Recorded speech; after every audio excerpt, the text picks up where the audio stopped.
gentlemen, the safety of yourselves, the players and coaches, only authorized persons are allowed on the field. In addition, anyone found throwing materials from their seat will be ejected from Kenan Stadium and are subject to arrest. Thank you for your cooperation. And as a reminder, your rights to visit NCHSAA playoff contests are held by the NCHSAA and Sinclair Broadcast Group.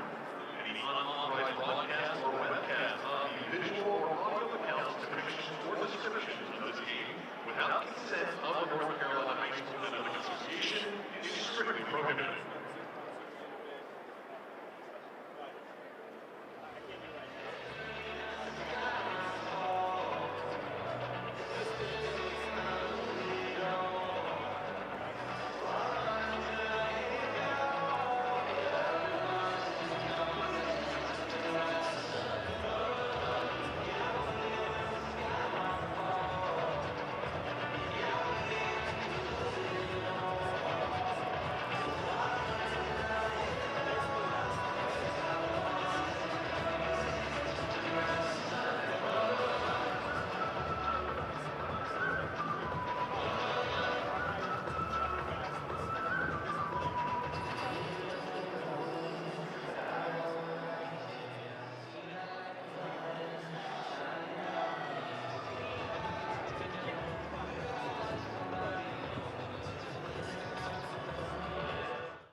The road to the 8A state championship leads to Kenan Stadium in Chapel Hill. But this road for these schools has never been traveled before. The Millbrook Wildcats and the Hough Huskies both here for the very first time. And tonight, one of them is about to be crowned state champion. Hello once again, everybody, and welcome to chilly Chapel Hill. Patrick Keenis alongside former ECU standout Jay Sonhalter. And Jay, the biggest stage for the biggest schools for the first ever 8A state football championship. Yeah, Patrick, both of these programs have dominated throughout the season. They played really good teams in the playoffs, and it didn't matter. It seemed like they were destined to get to this point this season. And both teams really play similar styles. Their defense has been great. On offense, they've shown how explosive they can be. And each coaching staff is the best of the best. So I'm expecting this game to go deep into the fourth quarter. All right, both teams undefeated coming in. A lot of key players littered across the field tonight. What players can the fans check out tonight, Jay? Starting from Millbrook, two of the best in the country on the defensive side, starting with Rashad Streets coming off the edge. He has the first step quickness to get after the quarterback, and Quentin Cipher coming in from his linebacker position is so physical. He has sideline to sideline speed, and this tandem has created issues for every offense they've played throughout the season. They have offers from everybody, and watch them starring on the defensive side for the Wildcats. And over for Hough, they've got an extremely talented quarterback in Ethan Royal that's a dual threat. He can throw it and run it, and he's really hurt teams with his arm strength, throwing the ball deep down the field. And on the defensive side, Ryan Peterson has been really a shining star as a sophomore coming on through, and colleges are coming after him because of his production, and he's really had an impressive playoff run. All right, let's get to our Ingles food for thought keys to the game. Low prices. Love the savings, Jay. For the Wildcats, they've won all year in the trenches. That's been their focus area this week, is dominating up front and then field position. We think this is going to be a defensive battle. They want to win with field position and create short fields for their offense. For Hough, playing the best version of themselves. Come out here, it's the final ball game of the year. They want to play their best into their potential, and then the turnover margin is an area they've won throughout the season. They want to continue that tonight. All right, as we mentioned at the top, neither of these teams has played for state championship. Long history in the case of the Millbrook Wildcats. Third member of our broadcast crew, Madison Little, down to the field with that. It's been 103 years since Millbrook opened up its school doors, Madison. Well, thanks, guys. Despite consistently having a lot of great players and historically being two very good football teams, it is each of these programs' first trip to the state championship. Millbrook, they've been building up to this moment in each of their last seasons. Last year, they were 11-2 and 9-3 the year before. Coach Lamar Marshall, confident in his team. He says processes lead to great results. This Hough team, well, they feel like getting here lifted a weight off their shoulders, and now they're determined to finish the job. Earlier this week, they were confident they knew which of these teams would come out on top, and Coach Baker says he likes the confidence of his team. He likes that mentality, the idea that they should go in and win every single game they play. The NCHSAA 8A state championship game kicks off when we come back right after this. Storms can come up fast, and your roof is your home's first line of defense. Tip Top Roofing is fully licensed, insured, and trusted by homeowners, HOAs, and real estate professionals. From the smallest repairs to the largest residential replacements, we handle it all, including gutters and siding. As a CertainTeed Select Shingle Master, we offer up to 25 years of workmanship coverage and a lifetime materials warranty. Ask about our senior and veteran discounts and schedule your free inspection today at tiptoproofing.net. I am so Why can no one help you? Waiting this is a nightmare.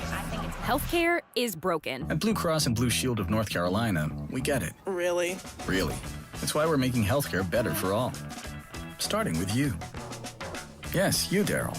We're making plans easier to navigate by putting your benefits, prescriptions, and details all in one place. Convinced? No. But it's a start. We'll take it. Blue Cross North Carolina. Making healthcare better for all. Starting with you.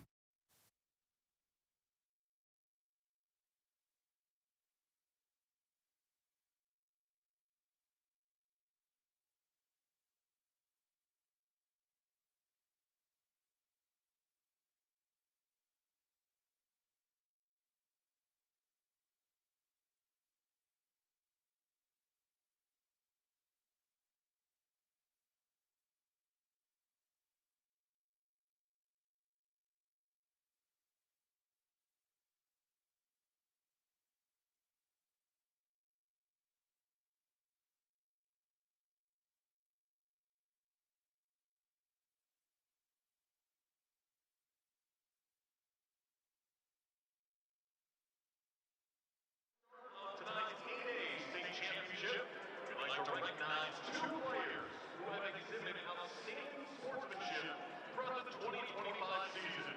At this time, we'd like to ask these players to come forward to receive their award. For the first time, it is the 8A NCHSAA state championship, which means the biggest schools across the state vying through the bracket, and the Millbrook Wildcats and Hough Huskies, the two last squads standing. Hough, the #1 seed out of the West. They are undefeated at 13-0 out of the Greater Charlotte Conference in Cornelius, North Carolina. Millbrook, meanwhile, from Raleigh, also undefeated, 13-0 out of the Cap. They went 7-0 in conference play. And Jay, the fans are here. The alums are here. The history is here for Hough and Millbrook. This is the main event, and both teams had a bye week last week, so their regional final was 2 weeks ago, and they've been waiting for this moment. Really good crowds. We were down on the field, Patrick, before the ball game, and you could feel the energy and just the excitement. Both these teams have been undefeated all year, and they want to close it out the right way. And it was really good talking with each coaching staff and just kind of feeling,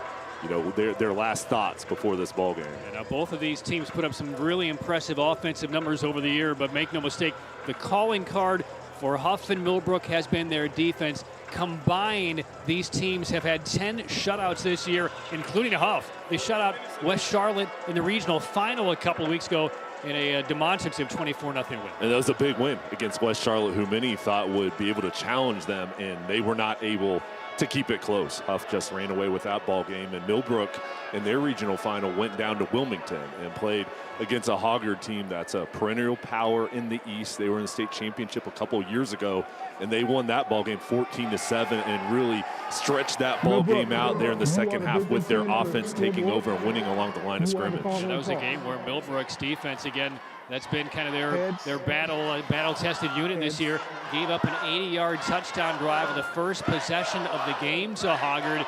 They pitched a shutout the remaining 40 or so minutes of that contest, and 2 third-quarter touchdowns put them over the top for a big road win over the #1 seed. And both of these teams had expectations to get to this point. A lot of teams have goals to get here, but these two teams expected to get here. This was their goal, but they're not done yet. They've got to finish it off tonight to reach that ultimate goal that they really set out for.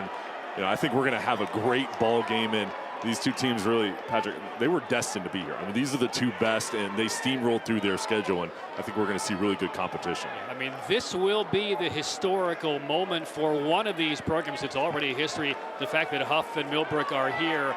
But moving forward, this is a legacy moment for the team that wins the title tonight. We've had a number of NFL players come out of the Hough program. So many NFL players have come out of the Millbrook program. Many of these alums with such deep roots to the athletic program in Millbrook are here tonight to witness what will be a first of its kind for one of these squads. There's a lot of support, and the players feel that down in the field while they're getting ready here to come out for the opening kickoff. They feel that energy, and those former players and all the fans here to support them. And you talk about the talent here. There are numerous college prospects all throughout the freshman and senior classes on each team, and I really believe we have 4 to 5, maybe more NFL players in a couple years. This is the top talent here in the state, and it's going to be fun to watch these guys go at it. It has been their destiny, and destiny has arrived. And it'll be Jonah Holloway for Hough in the dark uniforms, kicking off to Millbrook. Jay, for the last moment, what's going through their minds? It's time for kickoff for a title. They're ready to win the state championship and get that first hit in. A lot of butterflies out on the field, but they're ready to go, well prepared. Right, here we go. Original Grills kickoff. Elevate your grill game at Original Grills. The School of Hough opened its doors in 2010. Millbrook back in 1922. They both play for their first ever high school state football title, and a big return by the Wildcats. Taden Martin weaving across the 40-yard line. No nerves on that return by Martin. An excellent field position for the Wildcats. Martin, a senior wide receiver, has been great on special teams throughout the season, and that's one of Lamar Marshall's keys, is winning the field position, and that's a good start there, that kickoff return. And that is not a good sign. That is Charles Puckett, who is one of their top linebackers for the Hough Huskies, injured perhaps on special teams right there on the very first play, and it's an emotional moment 10 seconds into this one. Oh, goodness.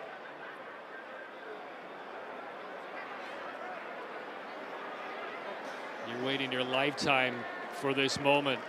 And on the first play, the opening kickoff, Charles Puckett, will watch him wearing number 13. Here he comes right there. There's the hit.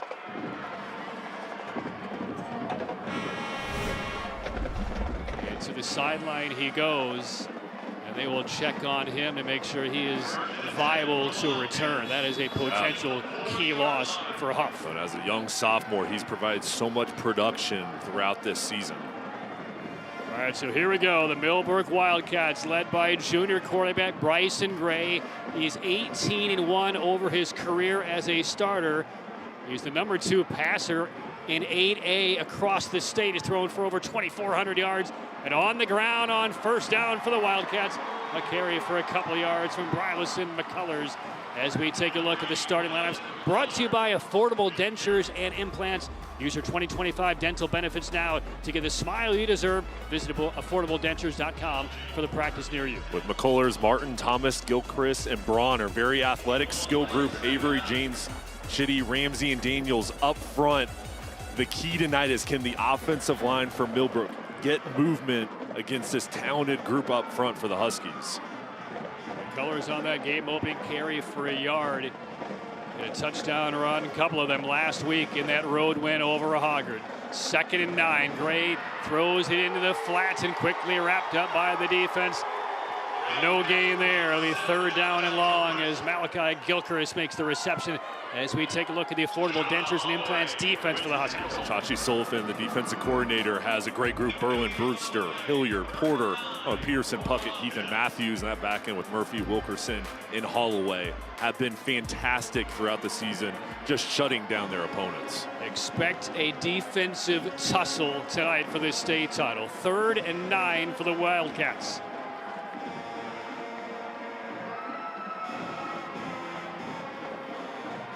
Looking to throw, Gray stepping up.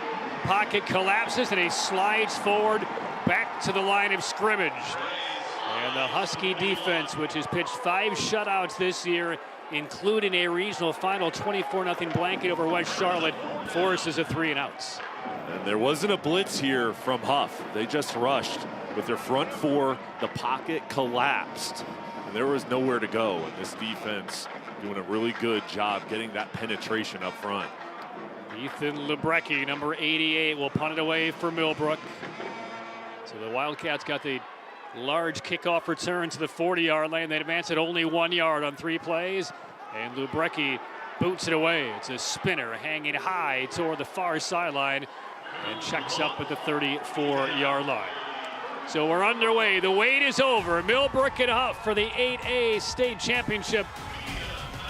Hough on offense for the first time when we come back to Chapel Hill. At Wells Fargo, we believe that doing can make a difference.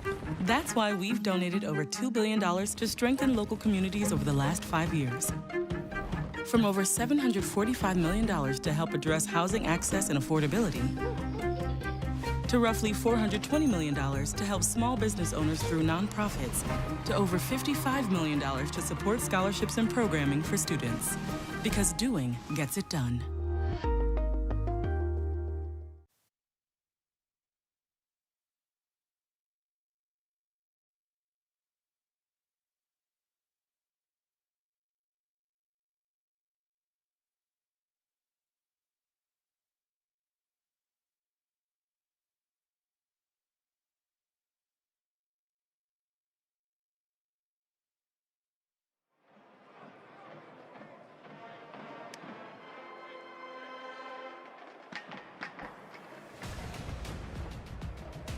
North Carolina High School Athletic Association State Championships broadcast presented by Affordable Dentures and Implants. It's the 8A championship game.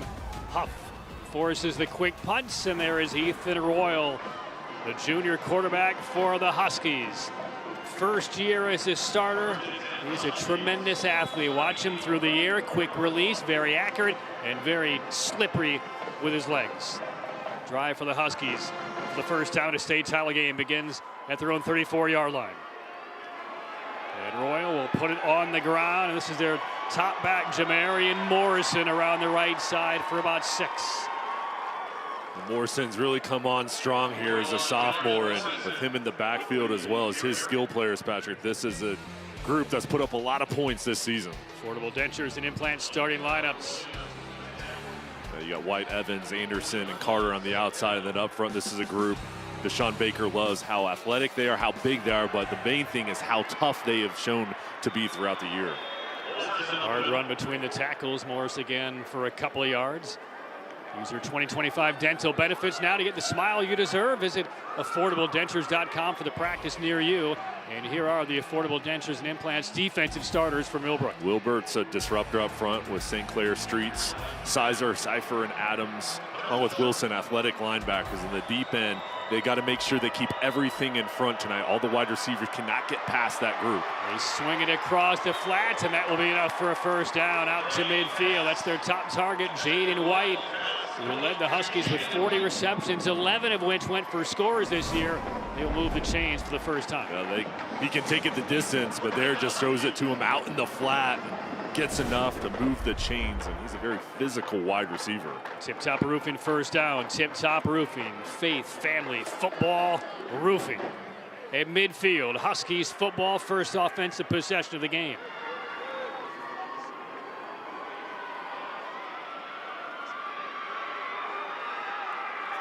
Punt set, 3 receivers to the short side of the field.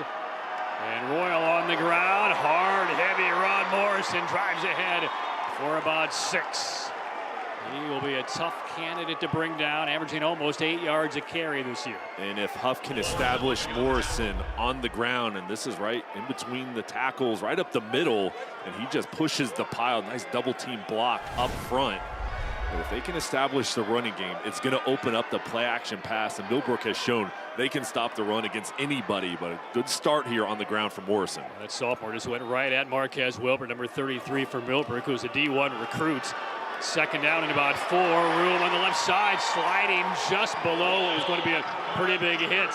It's good recognition and feel by Ethan Royal. That'll be another first down for Hough. And this is the difference with Royal, what he can do with his legs. Zone read, and he attacks this edge and gets to the outside of Streets and then ducks down as Cairo Williams is looking to make a big hit. Yeah, you don't want to run into Cairo Williams. No. Avoid him at all costs. First down Huskies at the Millbrook 38-yard line. 3 receiver formation this time, slot to the right. There's a look at Ethan Royal, the junior quarterback. And a heavy dose on the ground to the short side of the field. Morrison can't quite escape an ankle tackle, but still very good yardage on first down. Owen Bishop pulling on that play in front of Morrison, clearing the path. Deshaun Baker has done a fantastic job with his play calling throughout the year. The head coach calling the offense, and he's been able to keep defenses off balance. Jade White stacked up as the second receiver at the top of your screen. 7 yards on that first down carry for Morrison.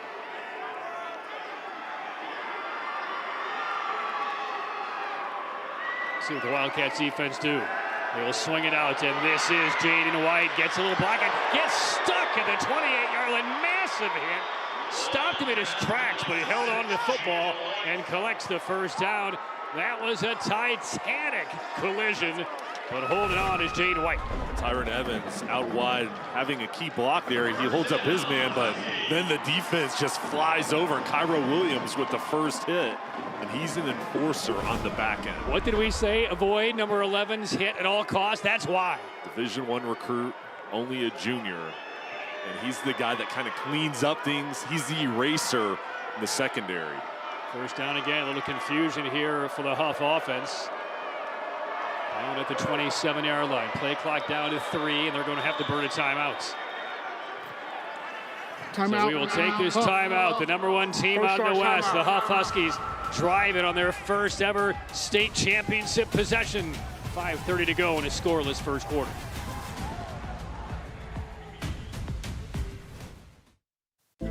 Belief isn't just a feeling, it's a force. A force that turns underdogs into champions, struggle into strength, and concepts into companies. A Legacy and Wake Forest University are proud to partner because we share a truth that belief in people yields the highest returns. Together, we're investing in every dream, every goal, every tomorrow. This is our home. Let's believe.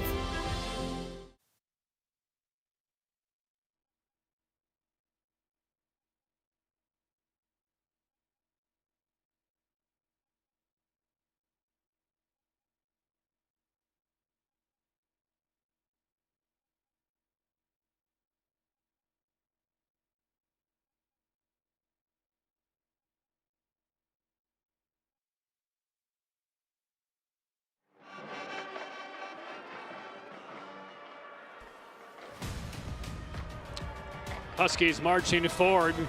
Burn a timeout ahead of a first down play, but Jay, so far they have been really productive on first down, setting things up, keeping things well ahead of schedule. Well, there's Deshaun Baker giving instructions to Ethan Royal and his offense, and he's got to be pleased with the start. On the defensive side, they get the 3 and out, stop the Millbrook running game, and then now on offense here, they've been able to move the chains a couple times. They haven't attacked downfield, but they've had success on the ground with Morrison and some of the quick screens to the outside.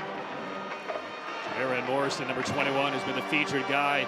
He is to the left of Ethan Royal. First down out of the timeout, and it will be Morrison. A stiff arm, tries to escape, and is brought down after a couple of yard gain. Once again, Cairo Williams, I mean, he is everywhere right now for the Wildcats on defense. Malcolm McIntyre and Williams coming up from the secondary, and that's a difficult play to make as Morrison gets to the outside. Nice key block there, and then uses a stiff arm, but the help coming over. And that's why as a defense, you're always taught to run to the ball, everybody swarm over, and that's a good tandem there making the tackle. And for the first time, Millbrook kind of gets a little win on first down. They limit the Huskies to a couple of yards. 2nd and 8 from the 25. Royal, time to throw, swings to the sideline, has a man, but stepping on the sideline before. Well, I thought he stepped on the sideline moving forward. Wasn't ruled out of bounds. The reception to Kenan Stadium. And there's a Wildcat down, face down in the turf here at Kenan. And another moment of alarm for the Millbrook Wildcats.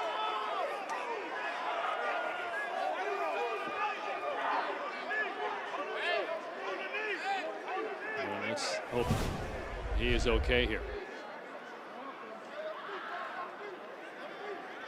Did stay in bounds right there, but here's the hit going low, helmet into the knee. And that is Malcolm McIntyre, number 16. Leads with the helmet right into the leg, and down he goes.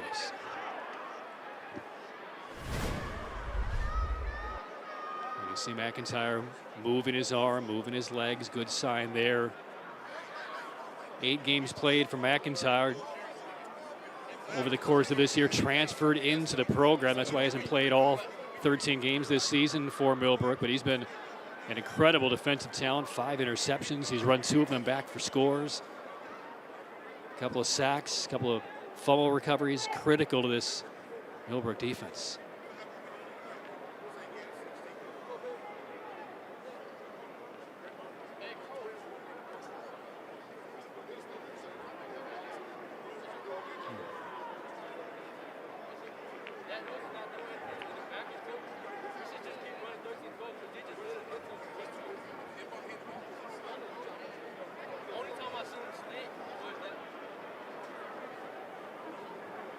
The athletic training staff being very careful with McIntyre. Coaching staff gives them room.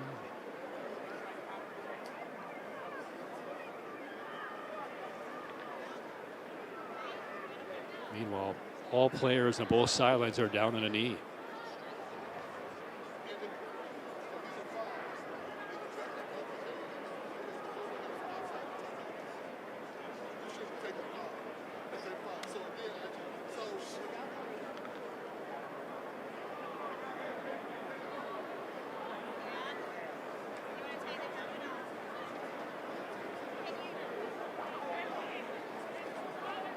And Jay, I do see at the other end of the stadium where the ambulance and the gurneys and stretchers are, I do see some EMTs kind of jump into action at the other end of the field just in case they're needed here.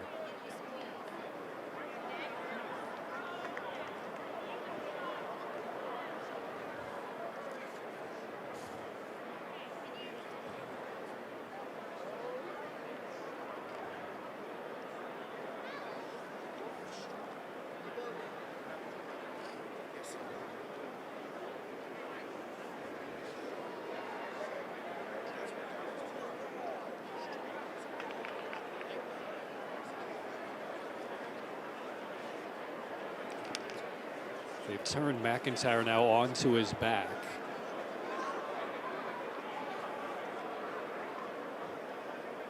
Appears alert. Asking him some questions.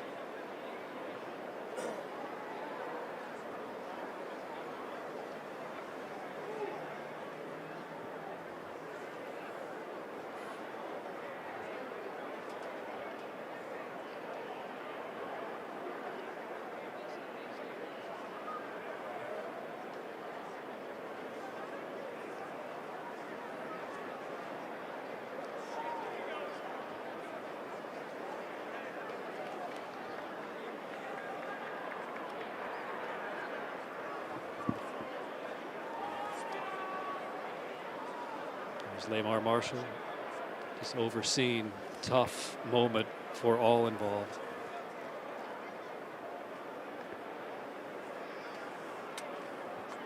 And now some of the athletic trainers on standby here at Kenan are on site with that board. They're going to try and delicately move McIntyre onto that and further examine him.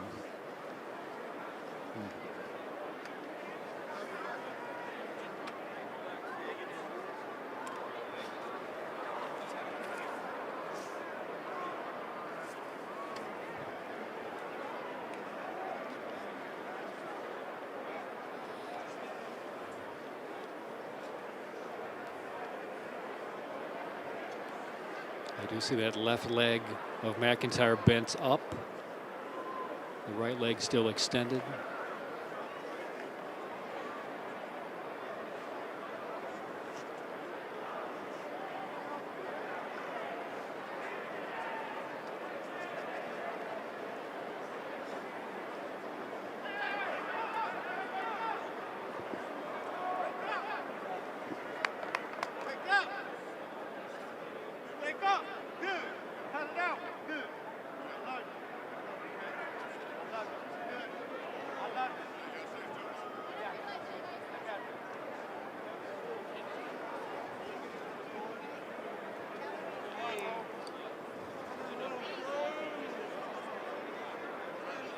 I see both legs are flexed.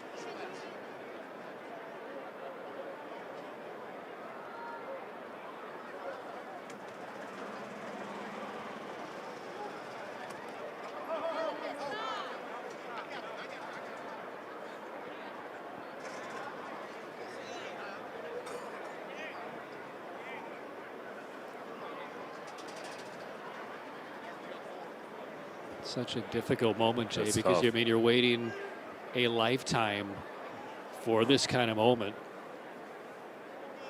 And the level of football is just so elite, especially at this 8A level. We've already seen a couple of major conflicts in terms of tackles and hits. And we've only played 7.5 minutes. Everybody here praying in the stadium for Malcolm. We're watching everybody work together to help him. Is he here. trying to get up? Wow. He's getting up on his own. He's getting up on his own. Goodness.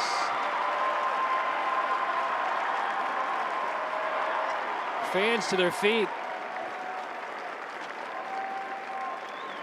It's amazing. And Malcolm McIntyre, with what I'm assuming is perhaps his mother or relative down there on the field holding his right arm, walking under his own power off of the field toward his own sideline.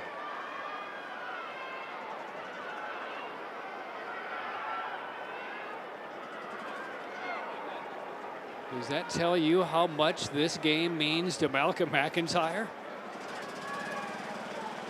That is not at all how I expected this to unfold.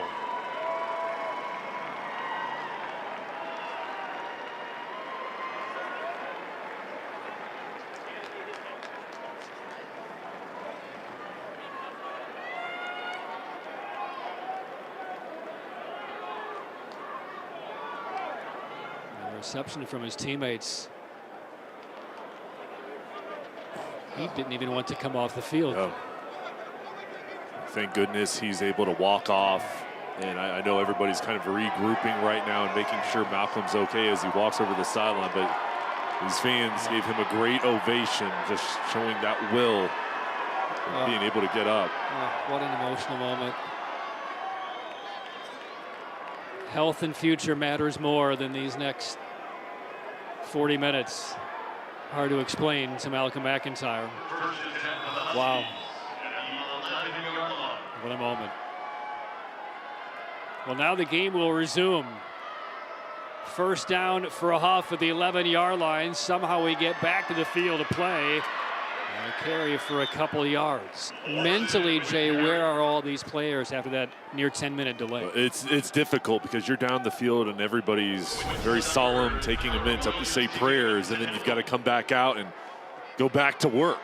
And for Hough here, a great opportunity inside of the 10-yard line here to try to punch in first touchdown of the game. This is Royal on a keeper, noses his way to about the 1-yard line. Nice tight spin by Ethan Royal.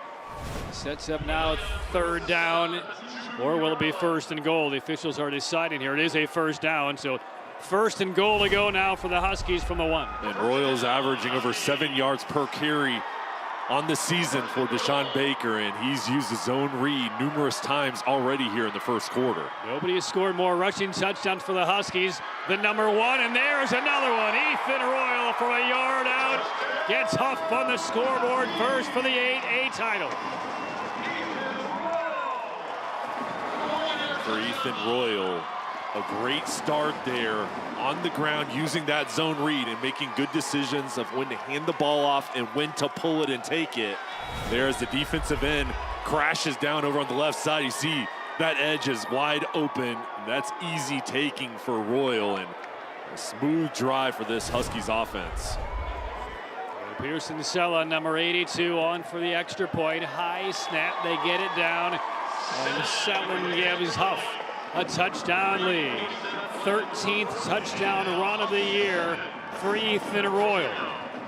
And on the first offensive touch, with a bit of a 10-minute delay with the injury to McIntyre, Hough cashes in and takes the first lead for the 8A championship. It's so important in state championship ball games to gain momentum early on and be that first team to score.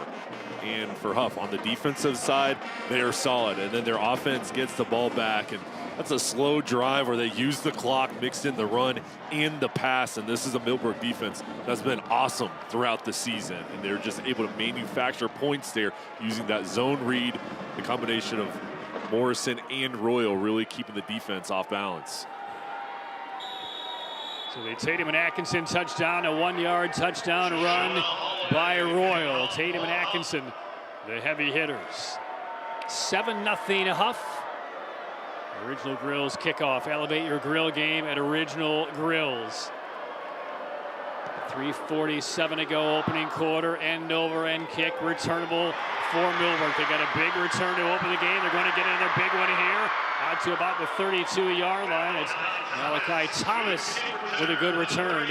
Let's go downstairs. Madison Little, third member of our crew, has a couple of big updates for us. Madison. Well, guys, I'm over on the Millbrook sideline, and multiple members of the staff are pleading with Malcolm McIntyre to head to the locker room. They had him on the card at one point, but he got off on his own will, and now they are just willing him to go into the locker room and make sure everything's okay. But on the other side of things, Hough will be without Charles Puckett for the remainder of this game. He had a big hit earlier in that first drive. We saw him get concussion protocol tested, and he is unavailable moving forward, guys. Okay, that is so hard for both of those players. Next man up mentality in a state championship game, but I mean, their opportunity to play in a state championship game appears to be over after only a couple of plays. First down reception for about 5, maybe 6 yards. Solid throw by Bryson Gray. And Hayden Martin, the reception for the Wildcats. And here's that last drive. The scoring drive goes 12 plays, 66 yards. And the payoff on that Royal touchdown run. And they won up front, and they did a nice job with their offensive line getting push and then opened up some passing opportunities. But that's how Hough wants to play. They want to keep the ball, win time of possession, keep this Millbrook defense on their heels. Bryson Gray on second down. Inside handoff, and again stiff resistance by the front 7 for the Huskies, and very little there for McCullers. LJ Porter, talented player, signed with East Carolina, coming up and making the hit. And this defense has stars on all 3 levels, and they've been dominant throughout the season. Those 5 shutouts, they're only giving up 72 points throughout the year, and it's because of the talent, but also how hard they play. And this is a scheme that Chachi Sullivan runs. There's a lot of twists, stunts, delayed blitzes. They really confuse offenses. 3rd and 2. Multiple players in motion. Resetting is Gilchrist on the right side. Now Thomas comes back in motion. Tight formation on 3rd and 2. McCullers the setback, and he will get the call. He's in trouble. Spins around, lunges forward. He's going to be a bit short. And the defense one more time comes up big. Will Berlin, number 0 for the Husky defense, off of the end to slow him down. It'll be 4th and about a yard. Will Berlin here Brazier beating the block and then just holding on to McCullers and forcing him to be about a yard short. Berlin going to Cornell, strong edge player of this defense, and doing the job there, shedding that blocker. 4th and 1 from your own territory, down a touchdown in the first quarter. And Millbrook at least showed that they were going to keep the offense on the field. But a timeout taken by the Huskies just in case Millbrook does gamble here. What do you think, Dave? Well, I like the aggressive look. Lamar Marshall, he calls the plays for the Wildcats. So the head coach is also calling the plays. And I think right now, if they come back out here, you got to go on 2 and force this Hough defense to stay disciplined. See if you can pick it up with the penalty. But I think, too, this is one of those points in the ball game. If you don't get it, you're giving Hough outstanding field position. And we'll see if there's any different mindset here after the timeout, but wouldn't be surprised if they go for it. Plus, you also need to consider, if you're Millbrook, you know how hard it is going to be to score in this Husky defense. If you go for it, don't get it, and then perhaps with a short field, they go up 10 or 14 points, that's going to make things astronomically more challenging for your offense the rest of the way. So we'll see what they decide here. The offense staying on the field. Gray is still out there. So if I'm Millbrook and Bryson Gray, I'm using the hard count to try to get the defense to jump. Kind of a jumbo package here for the Millbrook Wildcats. Again, their top back is McCullers, who missed their 3rd-round game with Jordan due to an injury. No carries last week in the first half. He gets the call on 4th and 1 and has it. A nice push by Millbrook. Marquez Wilbert, the defensive lineman, came in the backfield, number 33, with a lead block on that left side. And Jacob Bowen, number 44, laying down the hammer, too. And that's why Lamar Marshall went for it, because he's got confidence. When you put 2 defensive stars in as fullbacks, and you see them road grade throughout the year in critical down distance situations, he said, hey, listen, we're going to get this. Let's go to the left side. These are big guys to create a pass. The clock will stop here with a minute 30 to go in the first quarter. Now again, Millbrook 13-0, 7-0 in conference play. Not a lot of close games they have played. I wouldn't imagine they have run that backfield kind of package more than a couple of times this year. Well, they've used it as practice when they've been winning big, because they knew they'd be in this situation potentially. But they've done a really good job with their personnel and bringing guys on the defensive side over to offense. First down for the Wildcats, trailing by 7. And Gray expecting screen, throws it into traffic, blown up on that left side. The penalty marker comes in. Ryan Peterson, number 5 for Hough, made that hit, trying to cover McCullers on that left side. Either he got there early or was a little heavy with his hit. We'll see. Peterson, a future major college prospect, only a sophomore. Look at these instincts. Now, he was early there, playing aggressive. That's going to go on the Huskies, but look at that physical style that he plays with and just the awareness to read the play and go after it. All right, here is Marcus Elliott refereeing his first state championship game. Defense, number 5. It's a 10-yard penalty. First down. Marcus, a football official for the last 13 years, basketball official for 17 years. He wanted me to pass along greetings to his daughter, Carson, who would have been in the game. She's in Burlington, a little case of bronchitis, so we wish her well, 17 years old, watching the game tonight instead of being here watching Dad on the field. Penalty moves it into Husky territory for the first time. 47-yard line for the Wildcats. Now at the bottom of the screen, Samari Smoke Matthews is going to Texas, number 9. He has not been thrown at all. Millbrook hasn't even looked his way. First down carry, swallowed up for a loss. There's Sincere Brewster, number 51, right in the mix. Sincere Brewster, 250 pounds, right up the middle and unblocked. I mean, you've got to put a body on him. That's just too easy for this defense, swarming over and playing over the top. Santona's right to the backfield for the first time. Right, rushed for almost 700 yards. McCullers about 750 this year, so a big 1-2 punch in the backfield for the Wildcats, but they lose 3. Second down, moving the pocket, Gray, pump fakes, and now throws to the sideline. It is caught, but it's out of bounds. Incomplete. Trying to connect with Gilchrist on the run.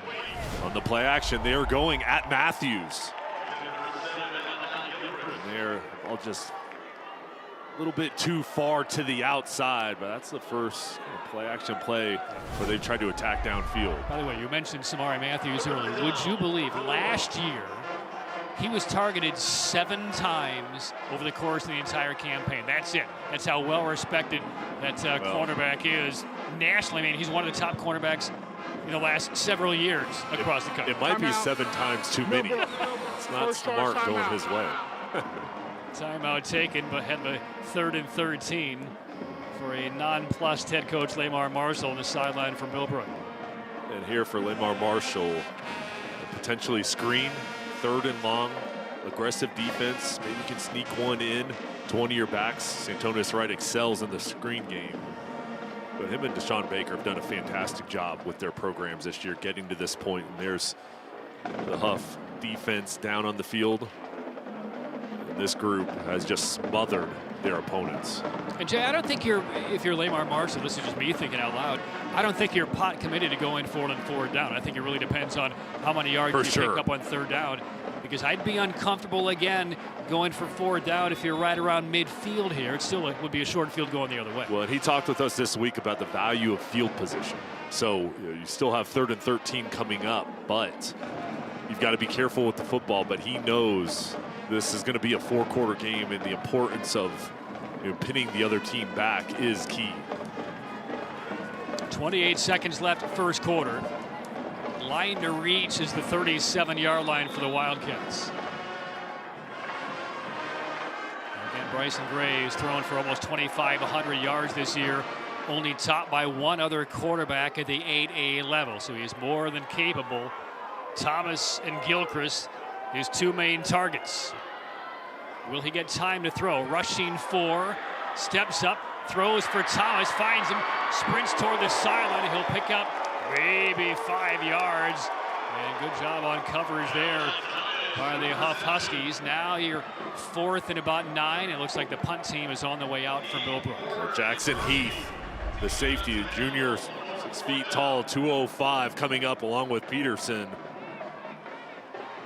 LJ Porter, that team speed on that end of the field is the best of the best. I mean, that's why they've been so good, because they play hard, they're fast, and they're always in the right spot.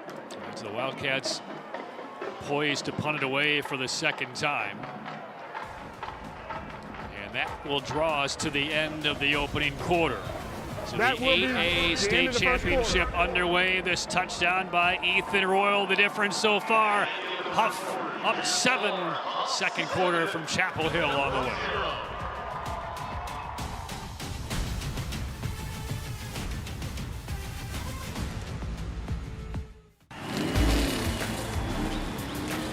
Robert, go for more. Hey. Hurt in the car wreck? Don't go up against the insurance company alone. Let the heavy hitters do it for you. Call 800-LAW-0804, and we'll go after all the money they should be paying you. Stay out of the courtroom and get into the end zone. Call the heavy hitters. We're attorneys Tatum and Atkinson. Call the heavy hitters. They'll work to get you more. 1-800-LAW-0804. Have you been quoted for trench drain system to fix water intrusion? Before you compromise your foundation, talk to Foundation Solutions. We provide a more efficient, more cost-effective way to keep your basement dry. With 30 years of experience in Western North Carolina, we bring guaranteed work, financing options, and real peace of mind. Visit foundationswnc.com or call 828-768-2208.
It's 36 degrees here in Chapel Hill as we get ready for the second quarter. The brass section still works when it's 36 degrees here, Jay. Here's the first quarter stats. 36 and dropping. And here in the first quarter, it was really quick because of the time of possession for Hough, just running the football. But I think the key stat there is the 41 rushing yards for the Huskies. They wanted to come out and establish that ground game. They did a nice job thus far. Millbrook ready to punt it away as the second quarter gets underway. 7-0 Hough. And the approach. And off it goes. Excellent hang time. Fair catch signaled for and dropped inside the 10 and recovered by Hough. Almost a lethal mistake by Caden Hornsby. Muffed it and then fell on it right before 3 Wildcats got there. Really good hang time here. This ball kicked high up in the air and it just kind of fluttered there at the last second. The wind gusting here. Millbrook in position. Good job by Hornsby just reacting there and jumping back on the ball to save the possession. So Hornsby covers it up. The drive now for the Hough offense starts at the 8-yard line. So this will be a tricky early possession for the Huskies. We'll see how aggressive the Wildcat defense is here. They will throw on first down. Finds a man. That's Tyron Evans sloping across the field all the way to the 29-yard line. A dart from Ethan Royal. Well, Evans, he's going to be early enrolling at Miami, and here's his talent. I mean, it just jumps out at you, slant route, nobody even close. And then the power with that frame. He is a strong athlete there, powering through over the middle. 21-yard pickup, first down, Huskies. Back on the ground, and little yardage there, but again, a kind of a lunge for a couple of yards by Morrison. And, you know, Patrick, I'll tell you, with Ethan Royal, he's really come out here and impressed me with his composure. And he's been well known growing up with his talent. I actually saw him when he was in middle school at a film-to-field football camp led by Brad Roach, top quarterback trainer, and he's a guy that has really been well known early on and has kind of paved the ways here, earning his starting spot.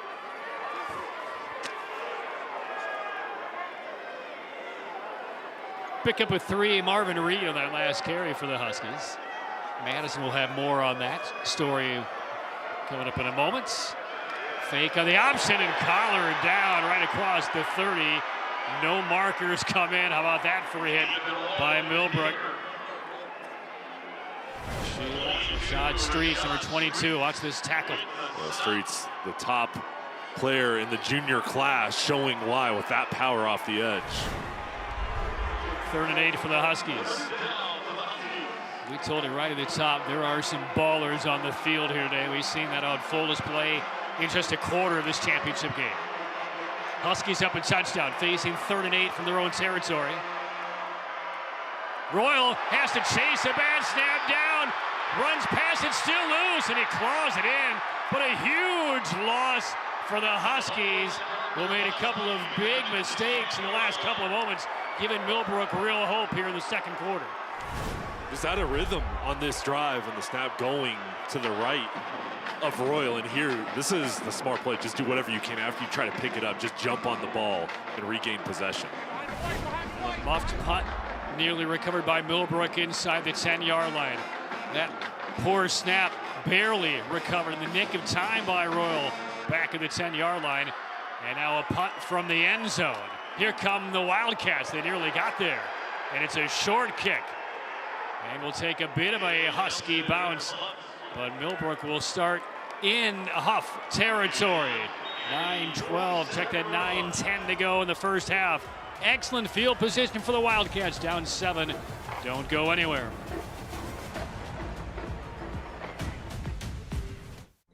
Life can be tough. The daily grind, the pressures, the uncertainties, it all adds up. Let's be open and honest about our mental health. Let's support each other when we're hurting, because it's okay not to be okay. Tonight's high-end zone views of the game are compliments of First Source Equipment Rentals and Sales in Mebane and Burlington. First Source Rentals, reliable, safe equipment rentals in Alamance County.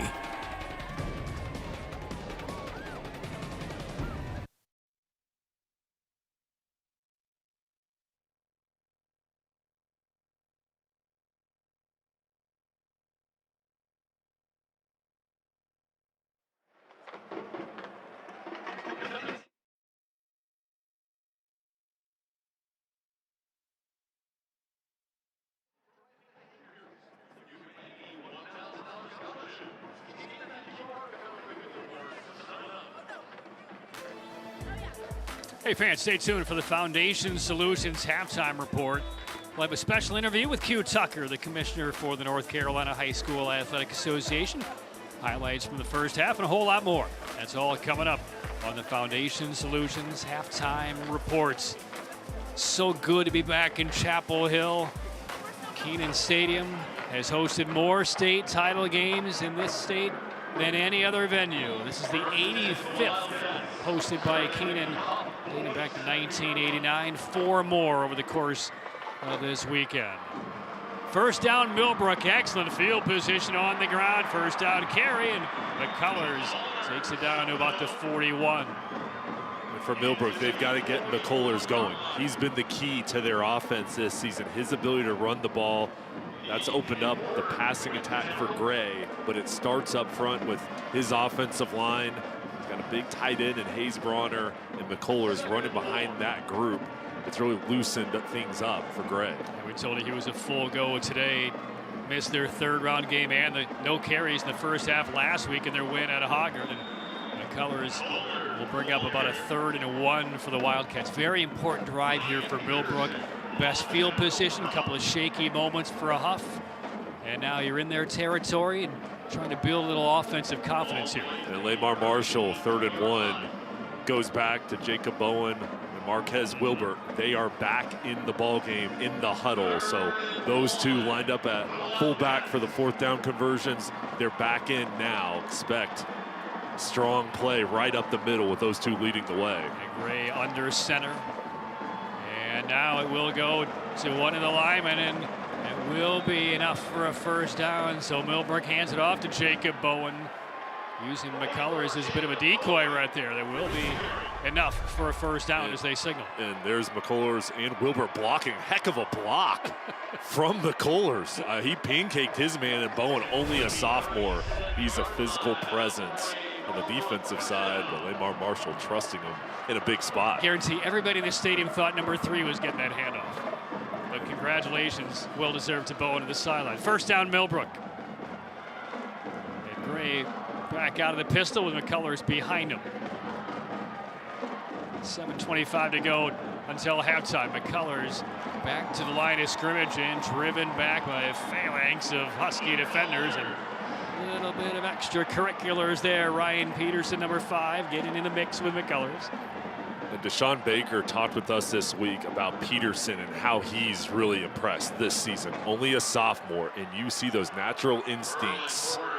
And there's Coach Baker. What a job he's done with this program coming in. The energy, I mean, you can feel it down the field and how his team plays for him. There's Tyron Evans looking on with Coach. And by the way, underneath that Hough windbreaker is a dry fit that has 48 minutes on it, that everybody on this Huskies team was given this week, indicating 48 minutes more to a state title. He showed it that to us before the game tonight.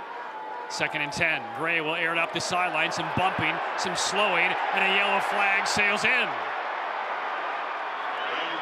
And they go after Samari Matthews of Hough. That's Malachi Thomas. He's going to Campbell, going against Defensive Matthews. pass interference. Number 9, defense. It does make you wonder if in Samari Matthews' career, if he's ever been flagged for pass interference. He's one of the top cornerbacks in the country. Number 9, top of your screen. And there's no safety over the top, and for good reason. You got one of the best there, and a little too physical, and the flag comes in, and Millbrook's drive here extending, and those two going at it. You can see them talking here in between the plays. Looks like they're dancing around in the squared circle in the boxing ring, right? Come back at me again. He sees more balls thrown at him in practice than he does in a real game. I think he welcomes the challenge, right? Put my talents on display. First down with the penalty just outside the red zone at the 22 for the Wildcats. They go back to McCullers. And McCullers able to kind of needle his way forward back to line of scrimmage, and now more activity in the defensive secondary area. Officials have to run up and break things up. Well, there was deception there with Malachi Gilchrist coming across the formation with the fake jet sweep. There it is. There's the jet sweep, and McCullers going right up there, and Brewster just blowing it up. I mean, this defense was not phased at all. Meanwhile, there's Malachi Thomas. He was just taken off the field by the coaching staff at Millbrook. I think they feel he's getting a little too animated on the field, and they don't want to have number 6 make a big mistake here. 2nd and 10. Confusion at the bottom of the screen for the Millbrook offense. To see Timeout. a couple of their wideouts having a discussion here, and the entire Wildcat offense to the sideline. Timeout with 5:43 remaining until halftime. Hough up on Millbrook by a touchdown for the 8-8 title.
At the conclusion of tonight's ball game, we will be selecting the Affordable Dentures and Implants Player of the Game. Use your 2025 dental benefits now to get the smile you deserve.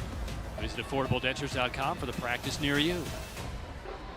Patrick Keenis, Jay Sohnhalter, Madison Little down in the field. 8A state championship game, undefeated Hough, undefeated Millbrook. Neither team has played for a state title in their school history. One of them wins it tonight. Millbrook down 7, but just outside the red zone. 2nd and 10 from the Huskies' 22-yard line. And Bryson Gray, the quarterback, gives the handoff. Hannah Steen downhill running. One of the first real positive runs we've seen from the Wildcats. And Burleson McCullers brings it up for about 5. And let's go downstairs to Madison. Well, Patrick, Chachi Sullivan is calling this defense for Hough, and the trust between him and his head coach, Deshaun Baker, goes back 20 years. Baker was touring schools in the recruitment phase of his own high school career. At the time, his mind set on Western Carolina. Then he went to South Carolina State that weekend, guys. 3rd and 5 now for the Wildcats. Not going so far on the ground for Millbrook. 11 carries for a net of 12 yards. They need more. They throw into the flats, and it's incomplete. Boy, pulling his hands back was Malachi Gilchrist. That ball was whistling his way, incomplete. Jonah Holloway, number 12, in the coverage. And that brings up 4th down. And this ball to the outside there. Just a flat-out drop. Now decision. Field goal, go for it. Lamar Marshall has shown being aggressive, going for 4th down. This will be the 2nd time he tries to pick it up. Yeah, the first was 4th and 1 near midfield. This is 4th and 5 from the Huskies' 17-yard line. Gilchrist in the left slot, Martin at the bottom of your screen, and Malachi Thomas, who was taken to the sideline a couple plays ago, is back top of your screen, matched up against Matthews. 4th down, pressure coming, the release, a one-hand grab is made and then dropped by McCullers. Incomplete, and the Hough defense turns over Millbrook on downs. And right here off the edge, Will Berlin, number 0, coming in, chasing Gray and just making it difficult. Jackson Heath in position, and that defense. Penalty on that drive, a couple big plays, but when it mattered most, they stood strong there and made it difficult for there to be any open areas for Gray to throw, and it starts up front with that rush, getting to Gray. And Berlin had a great series right there. I mean, if he doesn't beat the right tackle like that, that's a whole different looking play for Millbrook. Instead, it's 1st down to Hough. Over the middle, White slides and makes the catch at the 25-yard line. A gain of 8. Back to Ethan Royal now, starting off here, 5 for 5. He's been efficient, making the right decisions, throwing the ball. He's been good on the ground. I've just been impressed with his ability to read the defense and make smart plays through the air. And that's really what he's said all year. His job is to make the right decisions, the right reads, not do too much. But he can do so much offensively through the air and with his feet. And that'll be enough for a first down. Tumbling forward is Javarian Morrison, the sophomore tailback, for the first down. And when you have balance in the running game, it really opens things up for Royal. With that zone read, he can hand it off to Morrison and trust that he's going to make big plays, along with this offensive line that seems to be getting more of a rhythm here as this game's wearing on. Tatum and Atkinson first down. Tatum and Atkinson, the heavy hitters.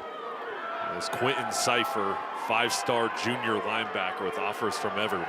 Right in the middle of this defense. Haven't said his name at all yet tonight, have we? And they've been trying to run away from him because they've seen how active he is on film and how he can disrupt games. Prior to the snap, false start, offense, number 75, 5-yard penalty, first down. Goes on Jarvis Potts, number 75. And back to Cipher, just what he does as far as recognition, blitzing schemes, dropping in pass coverage. He is so talented, but he's such a smart player. Marcus Gladden, the defensive coordinator, can use him in different spots, and he's right in the middle. He started as a freshman, led the conference in tackles in the state, and he's done it all, and still another year to go at the high school level. And Jay, we did one of their regular season games, and they'll use him in some offensive packages as well. Royal being chased, stumbles, heaves it into traffic, and where the closest man to it was Jarvis Tripp. Incomplete. Good pressure there by the Wildcats. Rashad Streets, Kamari St. Clair winning up front. This defense now, 2nd and long.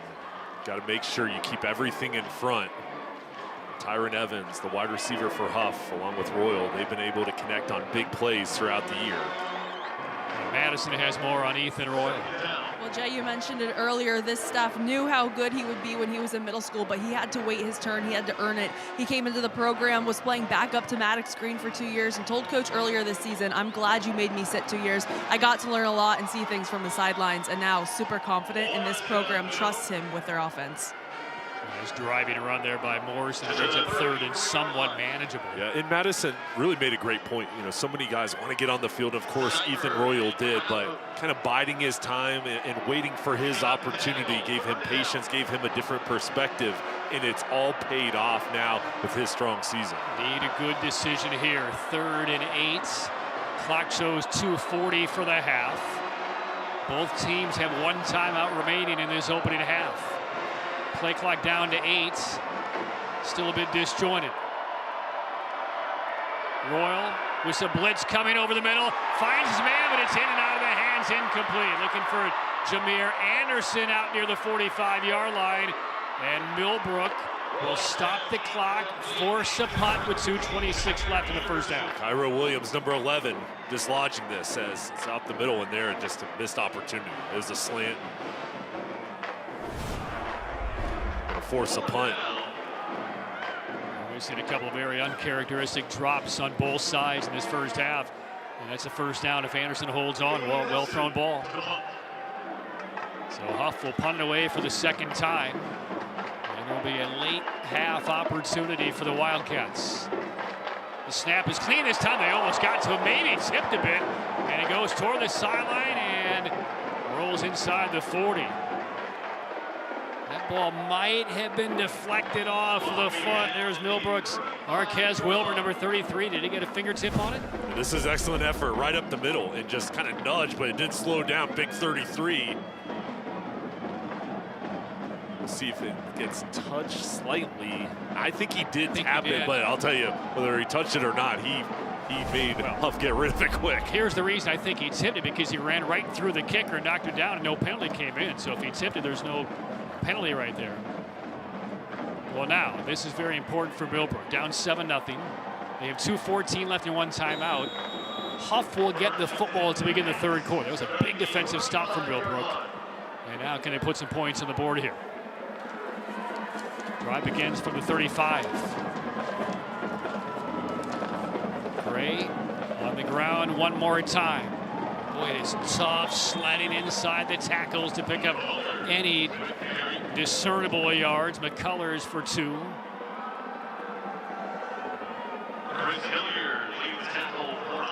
Chris Hilliard making the tackle for Hough.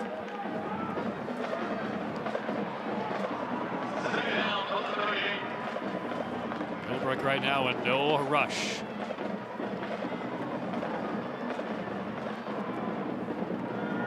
Here's Gray, dancing a bit, throws off his back foot, but throws it away into his own sideline. That's a fun matchup again on the outside with Smoke Matthews, Malachi Thomas, and those two have been chirping, we'll say, throughout this first half. That's putting it gingerly.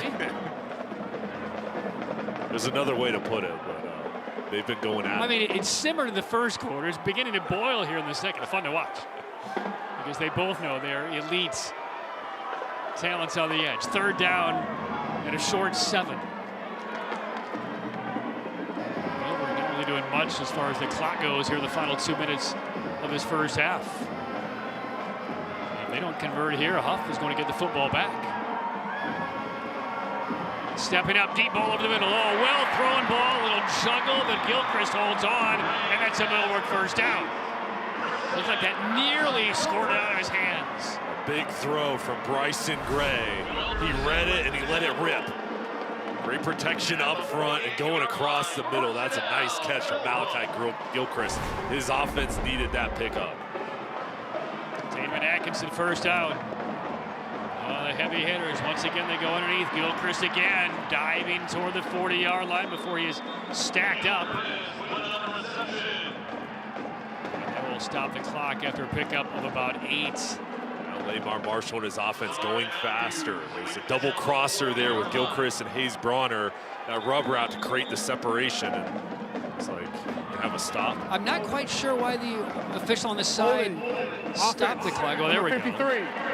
There's a flag that nobody saw. Holding on Millbrook. That's why the clock was stopped. You never see the reaction of Creston Avery, number 53, the guilty party on that infraction. Correction. Should be 2nd down. We'll move the football back to midfield. 2nd down and 12. Let's check out the penalty here. Right side of your screen. Yeah, they're going against Will Berlin, and you see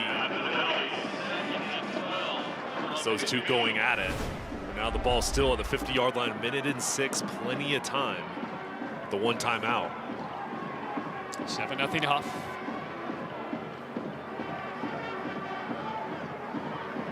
Millbrook has amassed only 53 yards of offense in this first half. Hough only 89. And neither team has cracked 100 total yards this first half. And one more discussion by a couple of the officials. And this is what we expected, though. We knew how challenging it was going to be for each offense going against the other side's defense. And the defenses have played great. I think these offenses are kind of feeling their way through and seeing when they can attack. But that first drive for Hough has been the difference, their ability to get something going there early on in the first quarter. The officials are going to sort things out. This is an official timeout, not a called timeout by either team.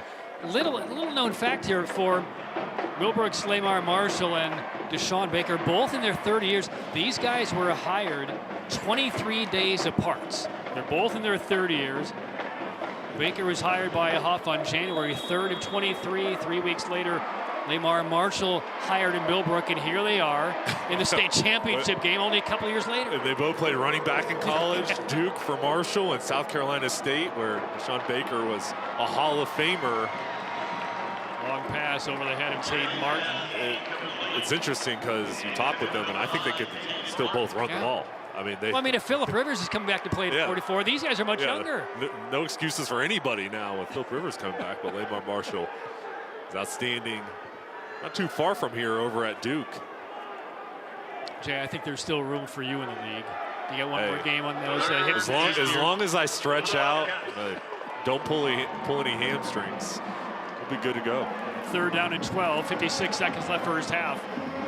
Millbrook trying to make something happen before halftime. Bryson Gray just needs time to throw. He'll get it this time. Steps into a throw, deep into coverage, and no chance. No chance. Looking for Gilchrist once again. I mean, now it seems like the Wildcats have kind of bitten into the apple here a bit, going after Samari Matthews 1, 2, 4 times now. And this is very rare. No other teams this season has attacked Matthews. And at the beginning of the broadcast, I talked about, hey, there's guys on this field in a couple years will be in the NFL. I really believe Matthews is a special talent. He's going to Texas, but he has all the skills, the production. Nobody throws his way except for tonight, but he's got everything that you want in a big-time college prospect, but those skills, I believe, will transfer to the next level. Lebrecki on a punt for the 3rd time for Millbrook. Remember the last time that Hough tried to field a punt with Caden Hornsby around the 10-yard line. He muffed it and nearly gave it back to Millbrook. Secures this one here on the fair catch at the 23-yard line. So Hough will go back on offense. 1 timeout left, long field. I would imagine we'll see something very conservative and take that touchdown lead and the shutout into the locker room. This game as advertised. The defenses have put up 5-star performances so far in this half.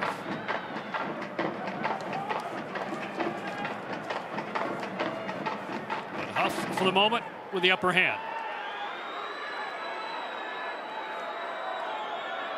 Ethan Royal, the game's only score late in the 1st quarter from a yard out. 5 of 7 so far through the air.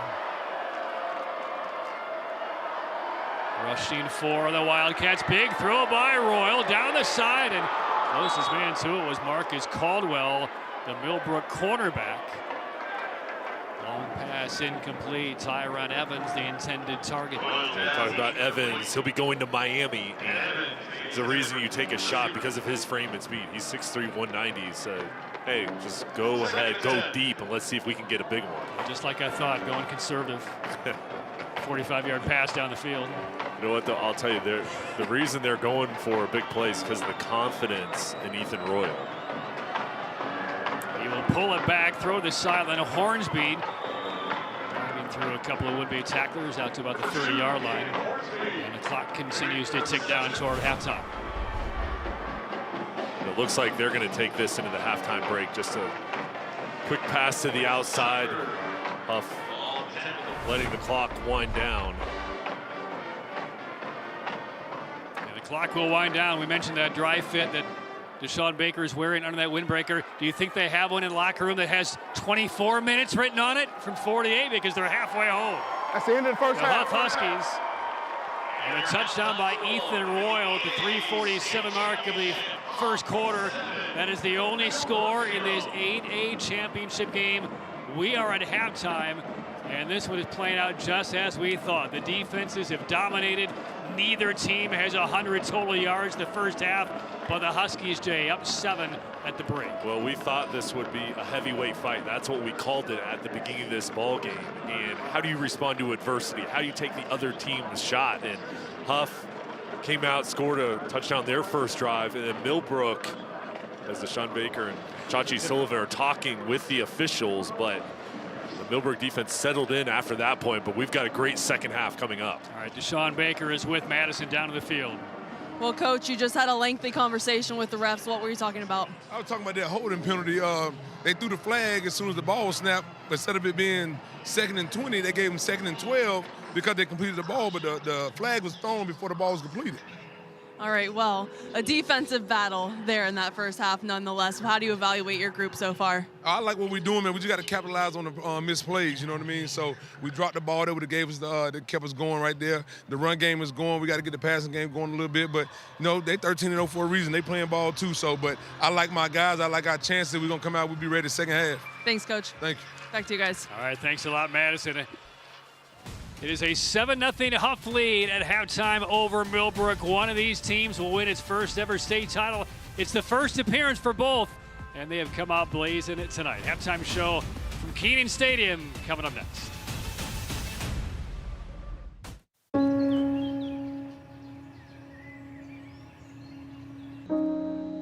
This high school gym used to be packed most nights. Not anymore. Do you know why? Because bad behavior by fans, especially adults, has caused a shortage of game officials across the country. You see, without officials, we can't have sports. Don't let this become reality. It's time for a change. Let's bench bad behavior for good.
You're watching the Foundation Solutions Halftime Report. Foundation Solutions. It won't cost you to get a quote from us, but it could cost you thousands if you don't. Call today or visit foundationswnc.com.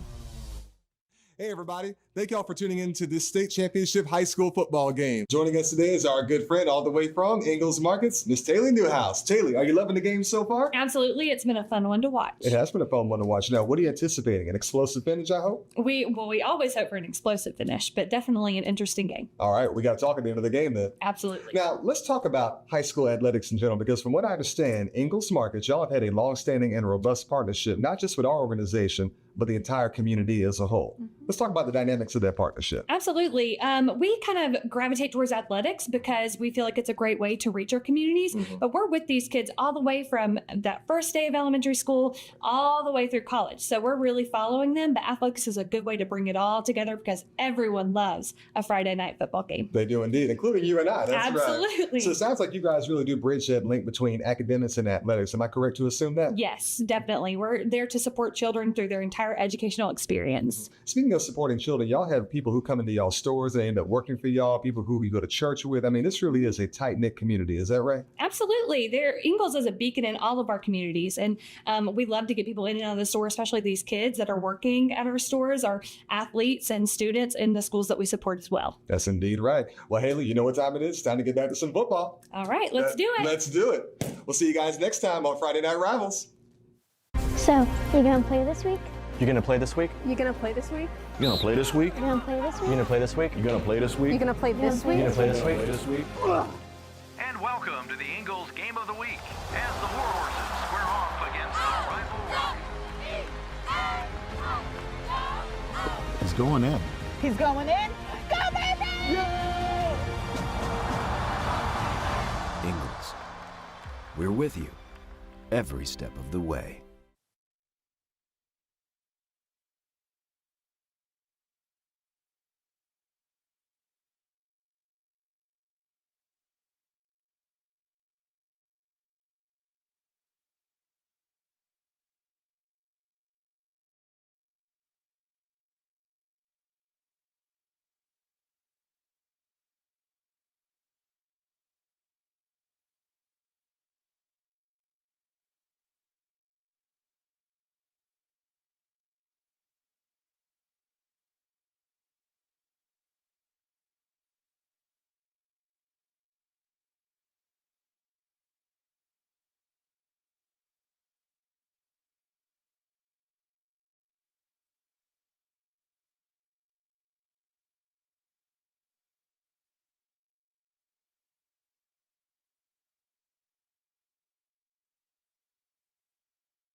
You're watching the Foundation Solutions Halftime Report. Foundation Solutions. It won't cost you to get a quote from us, but it could cost you thousands if you don't. Call today or visit foundationswnc.com.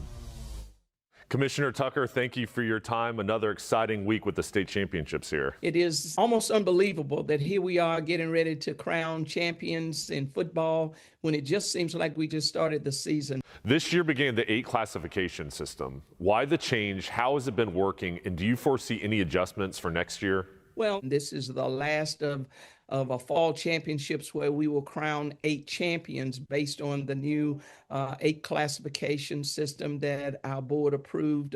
So far, so good. And for this weekend coming, we have 3 outstanding venues. There are plenty of familiar names in this year's championship. What do you think makes these programs successful year in and year out? Well, I think first and foremost, those coaches recognize that what we do is called education-based athletics.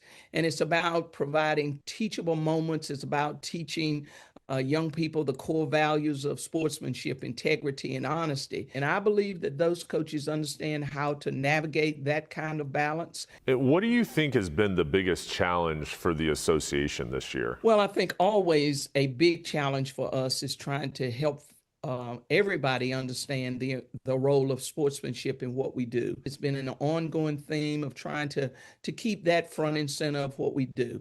And of course, as I mentioned, we do have the 8 classifications in this alignment period.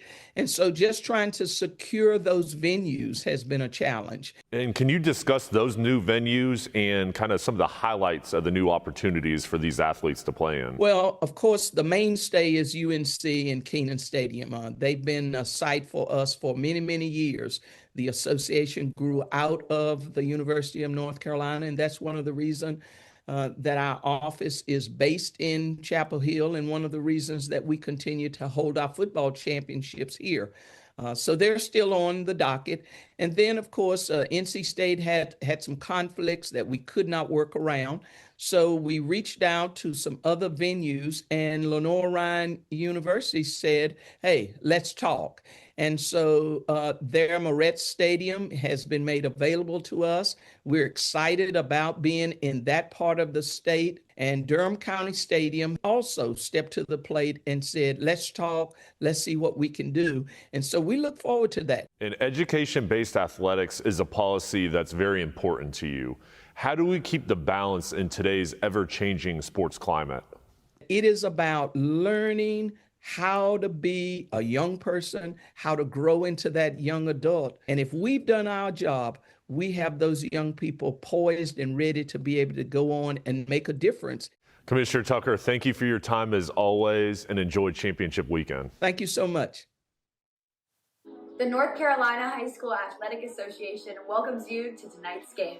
We are excited to celebrate the hashtag NCHSAA Game Locked In, which honors everything that makes high school sports special. Let's continue to create a positive, welcoming environment for everyone.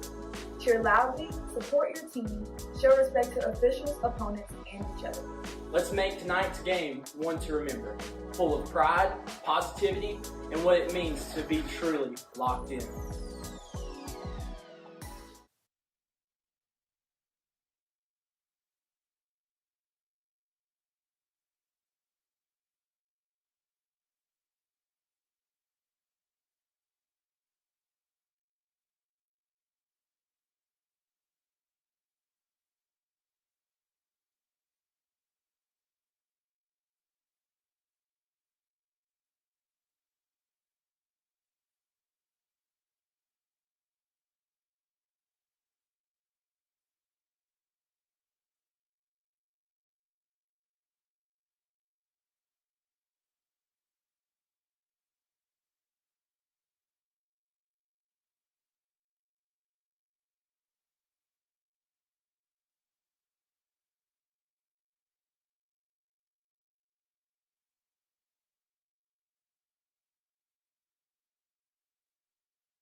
Halftime of the 8A NCHSAA State Championship. 7-0, Hough Huskies leading the Millbrook Wildcats. Patrick Keenis and Jay Sohnhalter back at Kenan Memorial Stadium, where it is currently 34 degrees on this Thursday night. And Jay, let's get to some highlights from that first half. A defensive struggle, that's what we expected, and that's what we witnessed. Yeah, early on, though, in the first quarter, Ethan Royal came through with a 12-play drive leading the way, and that's been the difference. He did a great job with the zone read, getting his team on the board, and then the defense flashed. They played really hard. They looked good, and pitching a shutout because of that team speed, and it just seemed like they're in the right place at the right time. No big plays, and Millbrook almost got a block punt there from Marquez Wilbur. And we did see some key special teams moments this near block, maybe a fingertip on that one, and then a muffed punt in that second quarter nearly cost Hough as well. We didn't see much in the way of offense. So we take a look at some first half stats. Neither team, Jay, more than 90 total yards in the first half. Yeah, there wasn't really any extension. No big plays on the offensive side, but Hough did get things going on the ground, and they did have some success. And even though it's not much difference in total yards, that one drive was the difference there. It's been a clean ball game, only 4 total penalties, no turnovers. But will this sustain in the second half? Who can make the big move? Who can create that big play? Still a long ways to go. Yeah, a lot more coming up in the halftime show. We'll hear from Lamar Marshall, Millbrook head coach, coming up in a few moments.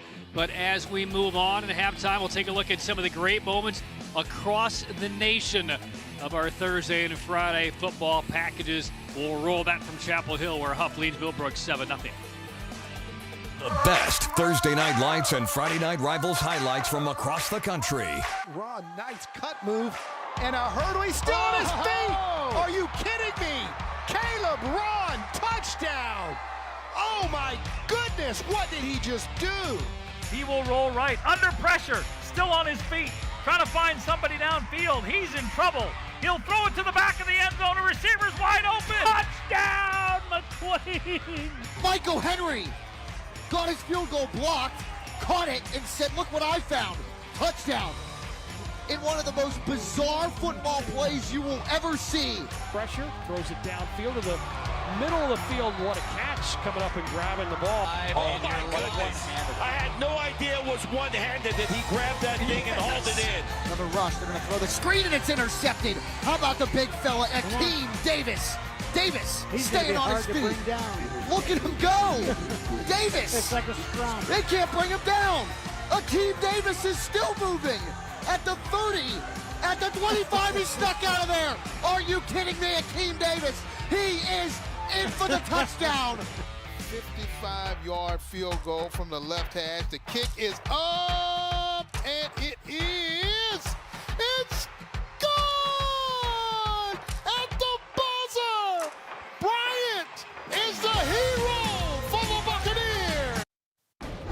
Tonight's high-end zone views of the game are compliments of Cook Rentals. Now in 5 locations across North Carolina. Cook Rentals, renting the smart way to get things done.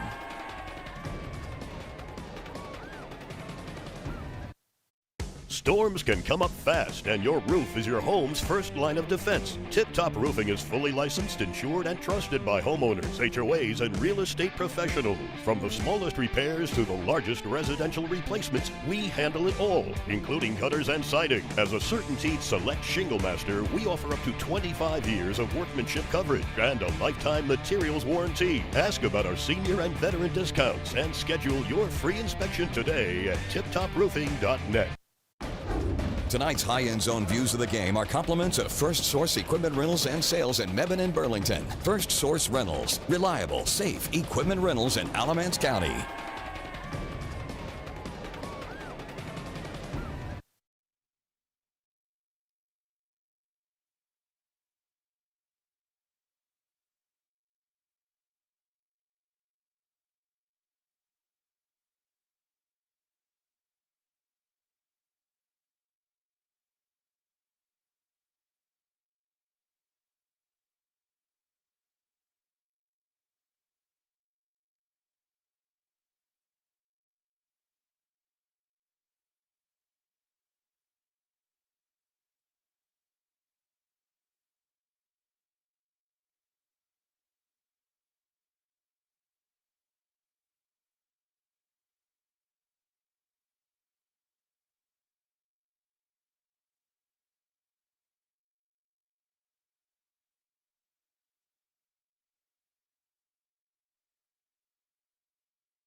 Moments away from the start of the third quarter of the 8A title game.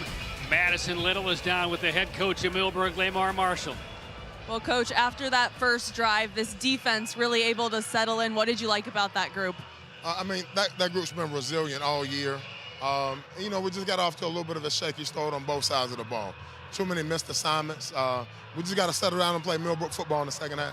Well, in this second half, how do you get that same resilience out of this offense? Just be more consistent. We've gotten off to some slow starts in other games this year. We just got to be more consistent, assignment sound, and we got to catch some 50-50 balls. We got to make them miss a little bit. We got to hold our blocks longer. We just got to be more consistent and execute. Who can be that offensive spark for you guys? We've all got to step up. You never know who's going to make that play that turns the game around. We're expecting it from somebody, though. Somebody's going to step up and make a play for us. Thanks, Coach. Thank you. Back to you guys. All right, thanks, Madison. He won't name a player. Who do you think that player could be? Well, I think it's got to be Bryson Gray. I think they need their quarterback to make some big plays over the top. I think McCullers will still get things going on the ground, but I think this defense is so good. You've got to have a big play because it's hard going 6 or more plays down the field on them. You've got to create something, a spark, to get a big chunk, and they need to gain some momentum. Maybe a turnover as well. I think both teams, 0 turnovers, they protected the ball, but there's got to be somebody on defense. The message from the coordinators was, hey, we need the ball. Let's give it to our quarterbacks, and each side's trying to create some turnovers. Let me ask you this. Do you think Millbrook will continue to go after Samari Matthews? Because it seems like Matthews allowed Millbrook to kind of take the bait and go after him. They didn't have any success at it outside of that one pass interference. I think they're going to have to attack different ways, and we saw some crossing routes. I think you've got to attack the middle of the field. Hayes Bronner, the tight end, he can do damage with his size, a 6'5", screens, try to get Bryson Gray out of the pocket, just different things to try to loosen up this defense. But there's Smoke Matthews. I mean, when you see him down on the field, he's well over 6 feet tall, long arms, excellent technique, and with his size and speed, he's just tough to get around. I don't want to talk like this is a 21-point deficit Millbrook has to recover. It's just a 7-0 game. So let's talk about Hough's offense. What can they do to have a little bit more consistency and productivity against this stout Millbrook defense? Well, I think on that first drive, Jamari Morrison looked really good. And I think they've got to go back to him, establish him on the ground, and then let Ethan Royal try to find Evans over the try to go for a big play. They did attack there later on in the second quarter, but he is such a talented quarterback. I think Deshaun is going to let him go. And here in the second half, I think the message is let's get off to a great start. First quarter went really well. I think they've got to come out here, kind of try to put Millbrook on their heels, and over for the Wildcats, they need their defense to play exactly the same way they did after that first drive and really settled in. And there you see Quentin Cipher coming out in the field. He's got to have a big second half. All right, Jay, you're a guy with a great defensive mind as well. We haven't really talked about this since early in the first quarter, but how have the Hough and Millbrook defenses been able to recover when Puckett went down on the opening kickoff with the injury, and then Malcolm McIntyre went down a couple minutes later for Millbrook? It's tough. I mean, when you face adversity and when you see injuries go down, not only are you losing that production, but you're losing that leadership, the energy that those guys bring. And I just think these groups showed they had to overcome it because they've got depth, but also, too, these are groups that are very close, and it's more than just talent. These guys have chemistry, really good coaches, and when somebody goes down, they found ways to step up throughout their years. Ready now for the third quarter kickoff, sponsored by Original Grills. Elevate your grill game at Original Grills. Millbrook down 7-0 will kick off to Hough. The approach and the kick.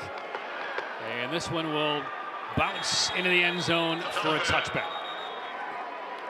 So Hough will go on offense. Ethan Royal, 5 of 8 for 54 yards through the air. Had a couple of drops by some wideouts. He's also rushed for 8 yards in the game's only score. But the junior has looked very controlled, very confident in this state title appearance. There you see his numbers officially 6 of 9 for 61. I think for Gray and Royal, you have to remember you're going against the top defense you faced all year long. So you have to stay patient.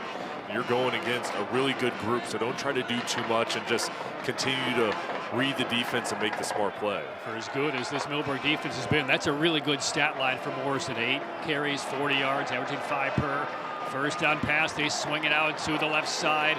Good for him, almost 10 yards on that first down reception. Will be Christian Carter with his first reception of the state title game. Quentin Cipher running over from middle linebacker, getting all the way over to the sideline to make that tackle.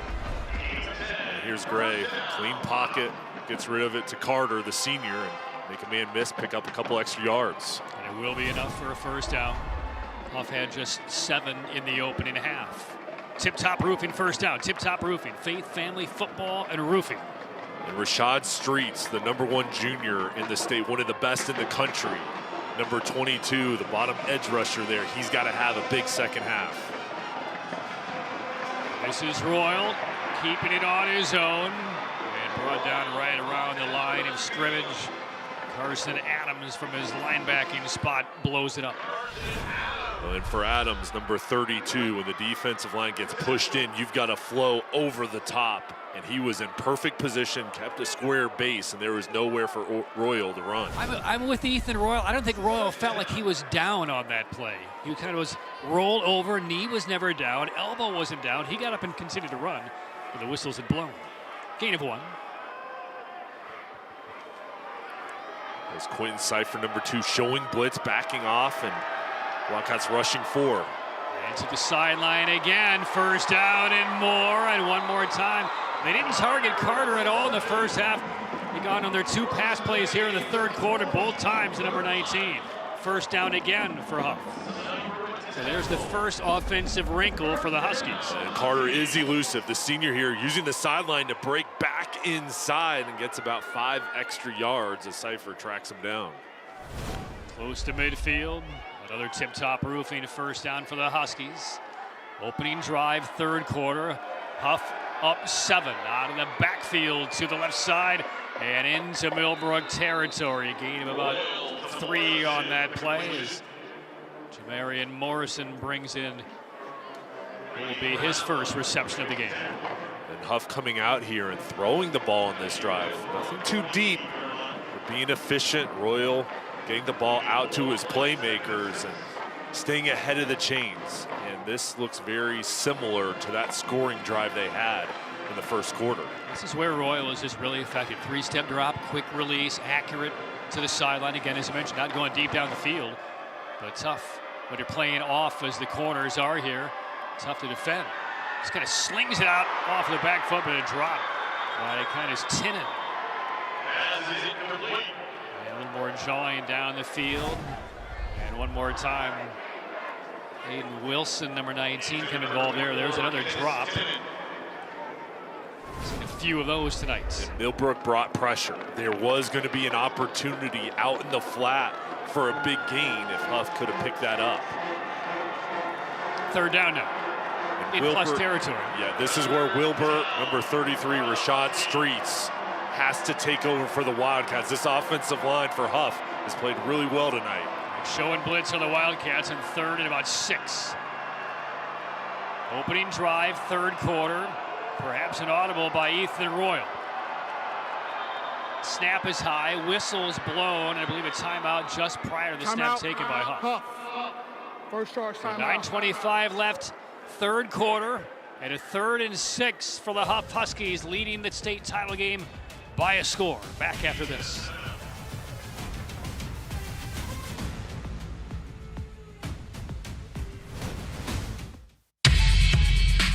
The need for officials has never been greater. Without officials, we don't have this.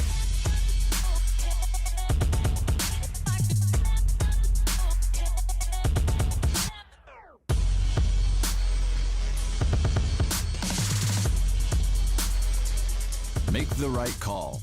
Become an NCHSAA official. Visit NCHSAA.org for more details.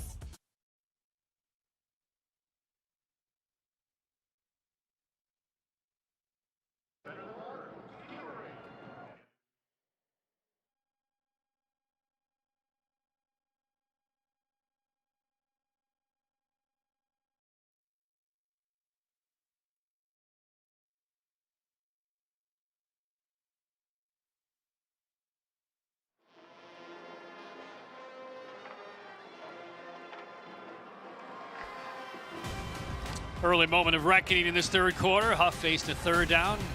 7-0 lead over Millbrook in the 8-8 state title game. The Millbrook defense standing tall behind linebacker Quentin Cipher, 4-star recruit. Madison on the field has more on number 2.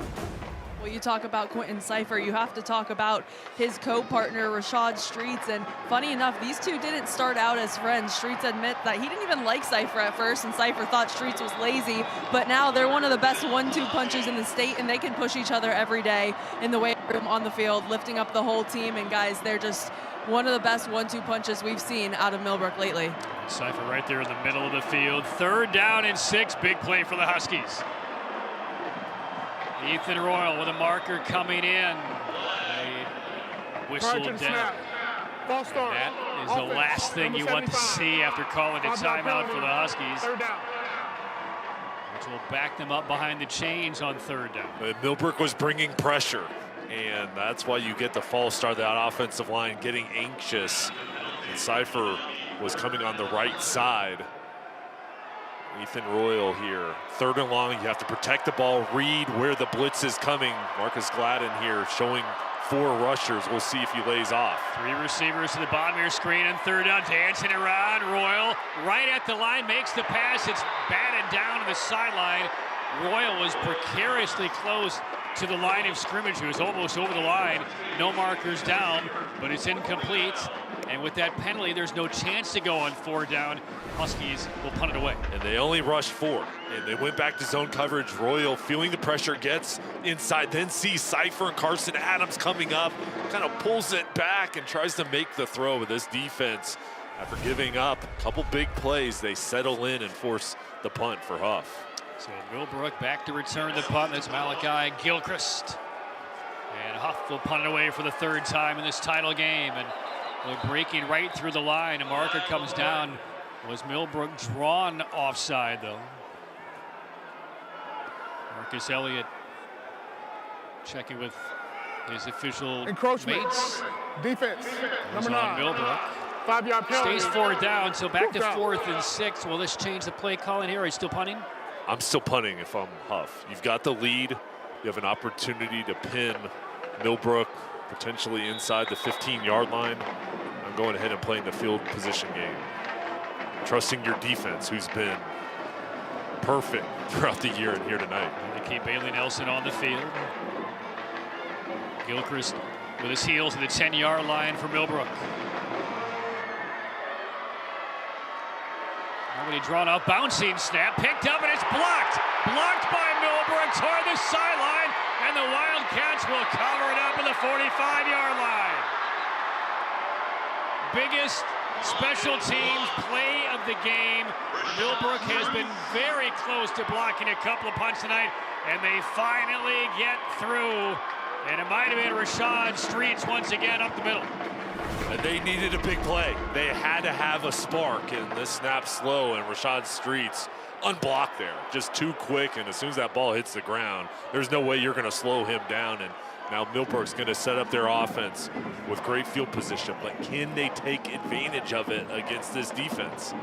Special teams making the play. We've seen a couple of poor snaps, one out of the shotgun, one right there on special teams, and that's a candidate for the Legacy Federal Credit Union play of the game.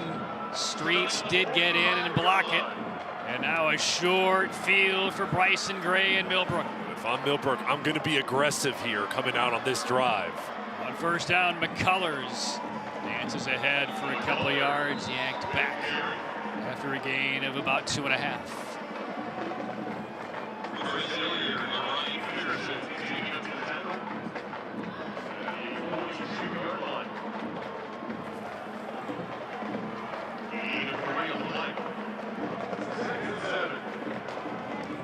Sudden change, no need for the long field on a drive here for Millbrook.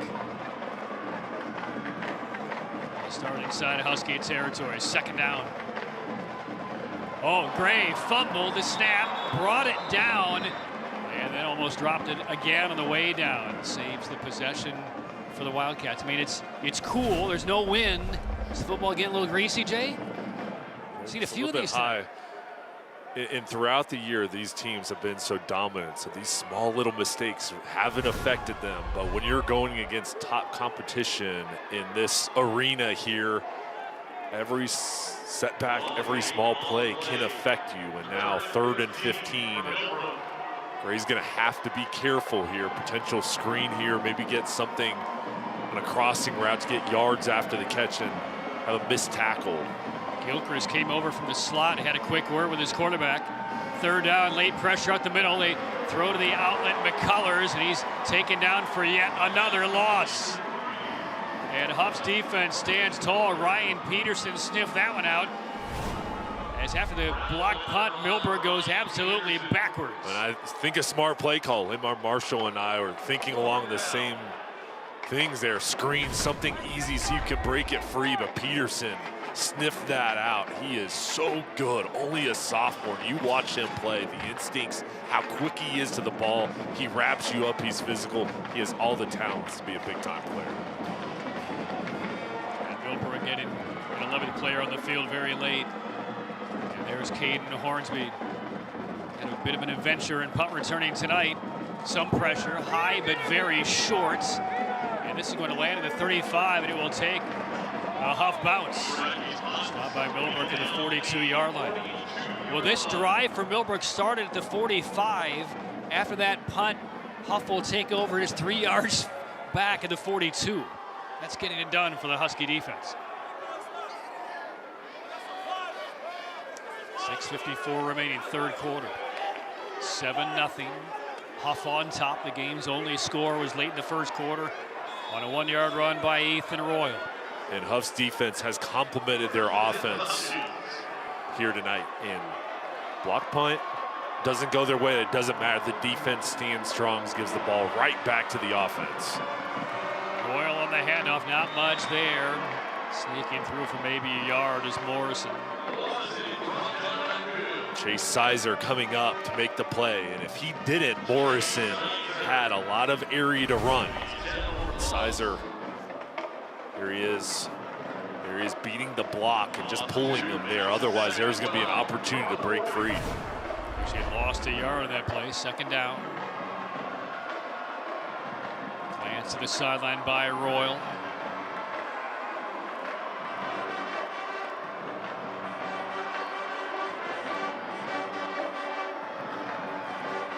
Blitz coming off the edge, and it's intercepted. Cypher has it for Millbrook. First turnover of the game. Quentin Cypher, the 4-star, picks off Royal. 4th interception of the year for Cypher, and Millbrook in business. And Cypher standing strong. And this was created from a corner blitz from Aiden Wilson, number 9, coming off the left side of the screen. And Cypher usually comes up the middle. He dropped back in coverage. He disguised it and read it, and then caught this ball looking like a wide receiver. He plays tight end on offense as well, wide receiver. He does it all and now gives the ball back to his offense right around the 36-yard line. What a play from the junior. And the mistakes now beginning to pile up for the Huskies. Millbrook knocking on the door. For Millbrook, you just have that feeling you've got to punch it in now. You've got to get a drive going. Your defense has got a block punt and an interception. And a hard slant, low pass, incomplete. The shoelaces of Malachi Thomas had the defender beaten. If that throws on target, that's probably a touchdown. No smoke. And those two are going at it again. It was a slant route. And those two still talking to each other, and you'll see it here. Here's great. Clean pocket. Ball just a little bit too low, but he was going against Matthews. I mean, how bad does Thomas want to put up 6 against Matthews? 2nd and 10, there they are again. The safety over the top was not in the area. That could have been a big gain. Gray keeps it on the ground, and again, nothing happening. And guys jumping up and down, pumping through the air on that Hough sideline. Remember, the last Millbrook drive started at the Hough 45. They went backwards. This drive starts at the 36 of Hough. They're going backwards again. Ryan Peterson, number 5. You see him right in the middle of that screen. And he just wraps you up. There is nowhere to go when 5's flashing there. When the A and B gap opened up and he just came right there. That's difficult if you're a back for Millbrook. 3rd and 13, high snap, claw down by Gray. Finds some room running right off the back heel. Deep, but it is out of bounds, incomplete. Thomas once again working against Matthews. Thomas had a couple of steps on him, and there we see Matthews cheering into the sideline, and a frustrated Malachi Thomas walks to the Millbrook bench. 4th down.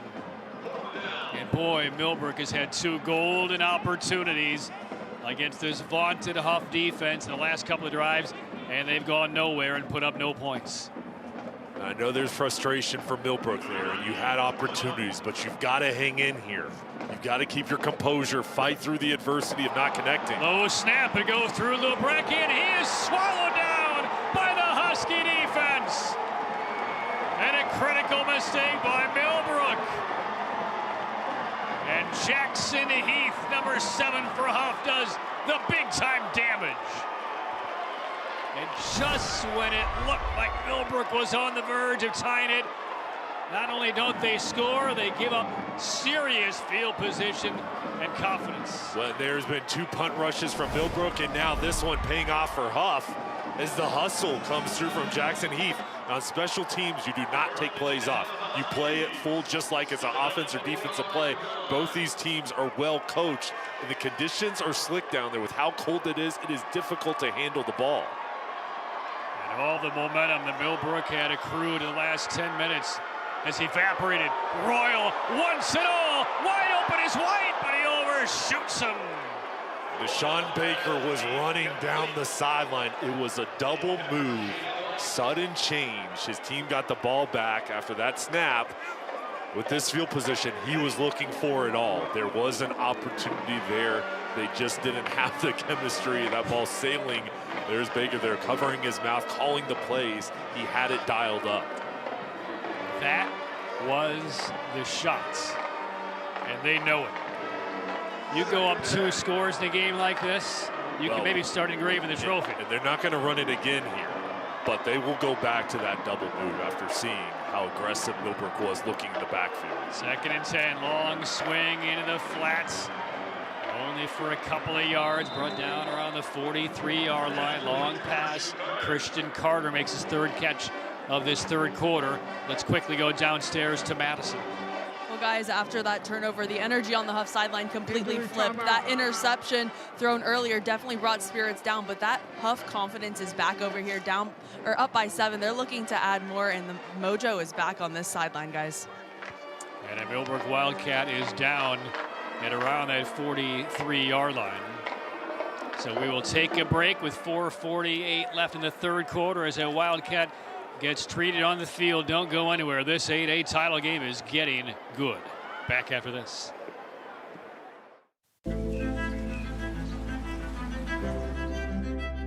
Every first day needs someone who believes in all the days that follow. First practice, first breakthrough, first business plan. A Legacy is proud to partner with Wake Forest University to believe in all of your starts. Because when someone is behind you, everything is in front of you.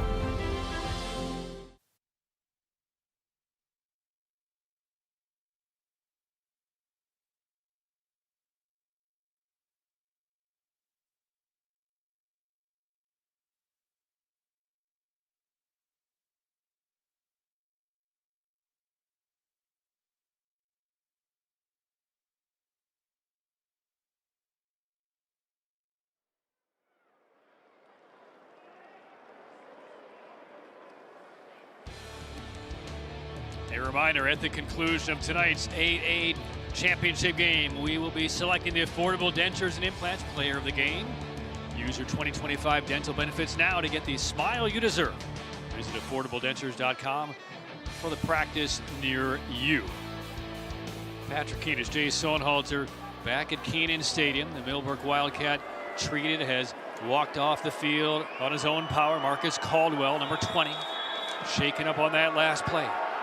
So now we resume. It is Hough football inside Millbrook territory, leading 7-0, but a 3rd and 7 for the Huskies. This O-line has to be prepared for a blitz. Millbrook showing pressure. They come with 5. Flushing Royal out, being chased. Throws as he's being taken down. And one hops a pass, incomplete. Carson Adams getting home. The Wildcats disguising it. There's a stunt up front and then forcing Royal out of the pocket. And then the coverage was there. This defense, when it's been challenged tonight, they've stood up to it on each side. I mean, these defenses, as advertised, I've been so impressed with how hard they play. And when they've had to get stops, they've done it. So Hough will punt it away for the 4th time. Gilchrist back to return as the lights go out at Kenan. Timeout on the field. You don't say.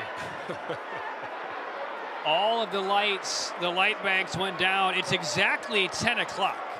Now, I've seen this happen in pro baseball where sometimes light banks are timed to go down at a certain juncture. Well, some people are bringing out their cell phone. That'll help. Yeah, there we go. Students are doing what they can. I'm going to grab my car keys, turn on my car lights. You need to get your cell phone out, too. Yeah. It makes me wonder straight up top of that. That's the first thing that comes to mind. Is that maybe these lights were on a timer, and right in the top of the hour they go down at 10. They're not usually playing football here on a Thursday night in Chapel Hill. I know we have a stoppage here, but you can just feel kind of the importance here midway through the 3rd quarter, the energy, knowing what's on the line. Great support from the fans coming from the Millbrook and Hough sideline and those communities. And you know, the facilities and operations personnel here at UNC are scrambling to get the lights all turned on. The LED ribbon boards are still on. All right. Let there be light.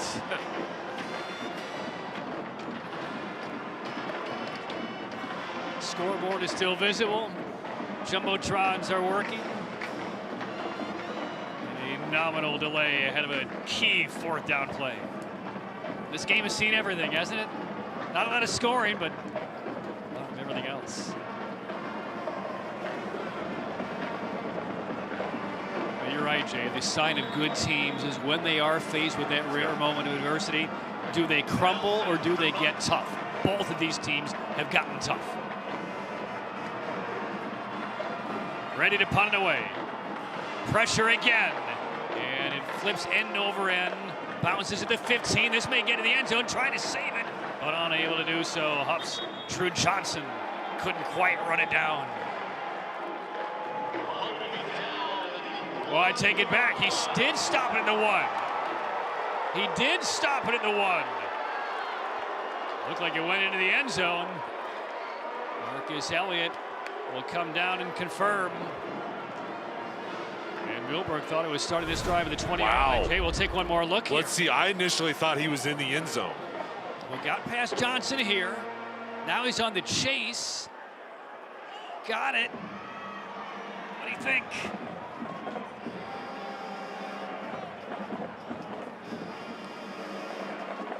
Official evidently saw possession right here with the knee down. Clean possession, elbow down. Momentum carried him to the end zone, but going to bring it out to the 10. Now they put it right around the 11-yard line instead. So Millbrook football down 7-0. 4:14 left, 3rd quarter. And again, absolute zero happening on the ground for the Millbrook running game. This is a Hough defense that shut out West Charlotte last week. And West Charlotte, very highly thought of. There's Chachi Sullivan, the defensive coordinator. His defense has had 5 shutouts this year, only giving up 72 points. And talked with him pregame, and he's got such a great scheme that he runs with, and his players are always in the right position. Loss of 3. 2nd down. Gray will toss, hits Martin, and Martin's about the 15-yard line. Holloway, number 12, with a hit. And Martin comes up hobbling a bit. Gray now with his 7th completion on the game. There's the fake zone read play action. And I think this is what the Wildcats have to do to open up this defense a little bit. Try to get some breathing room through the air with Tatum Martin making that catch. Well, Jay on the ground. Now, again, this factors in sacks and bad snaps that got past quarterbacks. Millbrook has rushed it 18 times for -7 yards. It's been tough. Third down and about 6 here. And this is a big one here because not only do you need to pick it up, you've got to be careful because you know Hough knows it's a pass that's going to get a rush. Four-man rush, flushed out. Gray throws on the run to the sideline, threw it behind the intended target. Hayes Bronner, the tight end. And it's a 3-and-out for the Millbrook offense.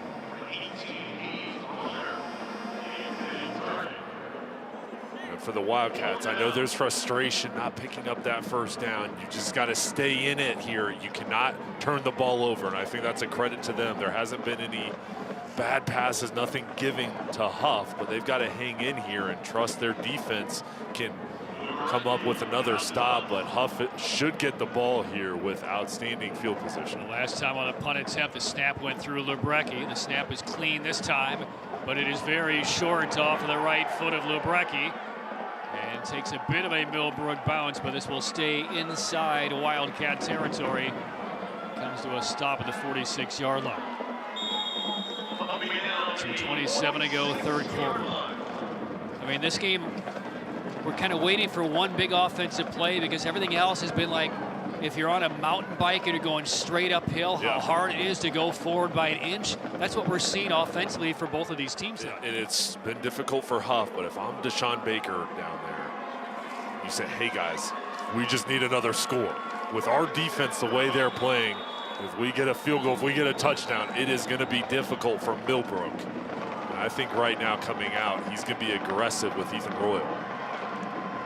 First down drive begins from the 47. On the ground, Morrison, nothing there. And again, just like last week, or take that about a week and a half ago when they played the regional final for Millbrook, they gave up a score in the first drive to Hoggard, didn't allow anything the rest of the way, came back with 2 third-quarter touchdowns to win it. They gave up a first drive touchdown today, and that's been it. And to be frank, Millbrook has had better scoring opportunities since that time than Hough has, but it still remains 7-0 Huskies. Both teams have had drives that have begun in plus territory that have yielded 0 points. Royal on second down the sideline, and a flag comes in as Rajon Bynum, the quarterback, held up the receiver looking for Tyron Evans. And that's the easiest call of the night. Pass interference, defense, number 4. It's a 15-yard penalty, first down. And this is a tough matchup when you got one-on-one coverage, no help over the top, and you're going against a 6'3" Evans and just gets pulled there and can't go for that ball, and easy call there on the sideline. And right now with Hough, you got the ball at the 31-yard line. You're getting close to field goal range. Of course you want more, but that's a big penalty moving the ball down. Minute 41 remaining third quarter. With the penalty, first down for Hough at the 31-yard line. Morrison shifts to the right of Royal. Royal pulls it back. Eludes one man, improvises kind of a jump throw ahead, knocked down, batted out of bounds. Brady Graffam, number 82, swatted that away, second down.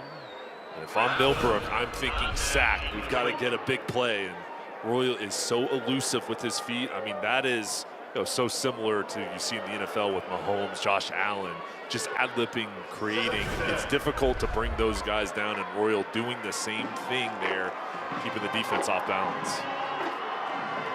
Well, the Millbrook defense knows they cannot give up anything on this drive. Tough task at the 31-yard line, 2nd and 10. Royal, high, arcing ball into double coverage, incomplete in the end zone. Wanting Evans, once again, Graffam was there, Bynum was there, third down, Hough. And Brady Graffam, the safety, staying at home. It was key for him, number 82 on the back end. His Bynum's in the coverage, and there's Graffel coming over. He didn't come forward. He stayed back and read this, and there's the double team and making it difficult for Evans. I've been called Graffel's name all through this championship game. 2 major plays back-to-back by number 82 for the Wildcats. 3rd down. He's been a main reason for their success, keeping everything in front. He's a key performer on the back end. Where the Huskies go, showing blitz. Here come the Wildcats. They screen it up the middle. It's ran by Millbrook. Getting away though, Morrison still on his feet. Look at Morrison go inside the 10. How did that happen?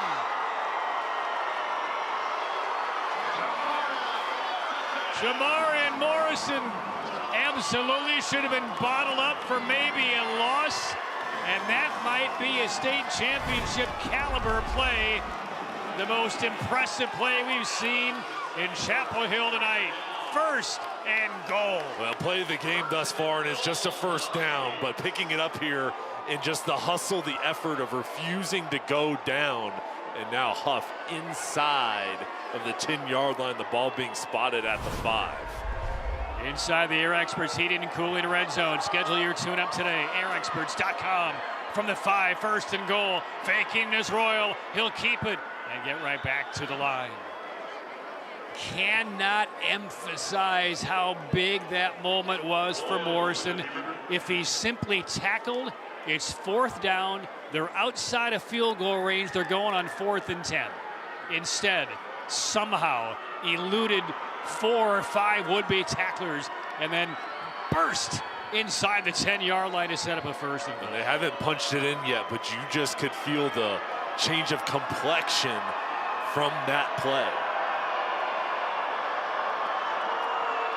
What grit remains for this Millbrook defense? 2nd and goal. Hesitation move, and Morrison dropped for a loss and comes out of there shaking his head at his offensive line. As we go to the 4th quarter here, Patrick, a lot of credit to Millbrook with those 2 stops. They could have kind of folded there, standing strong the last 2 plays. That is the end of the 3rd quarter. Haven't seen a point since Leeds in the 1st. 12 minutes remain for the 8A title. Hough up a score, and as a 3rd and goal when we come back.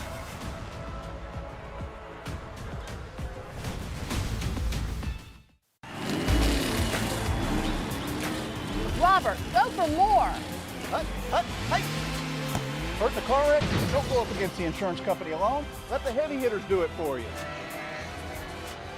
Call 800-LAW-0804 and we'll go after all the money they should be paying you.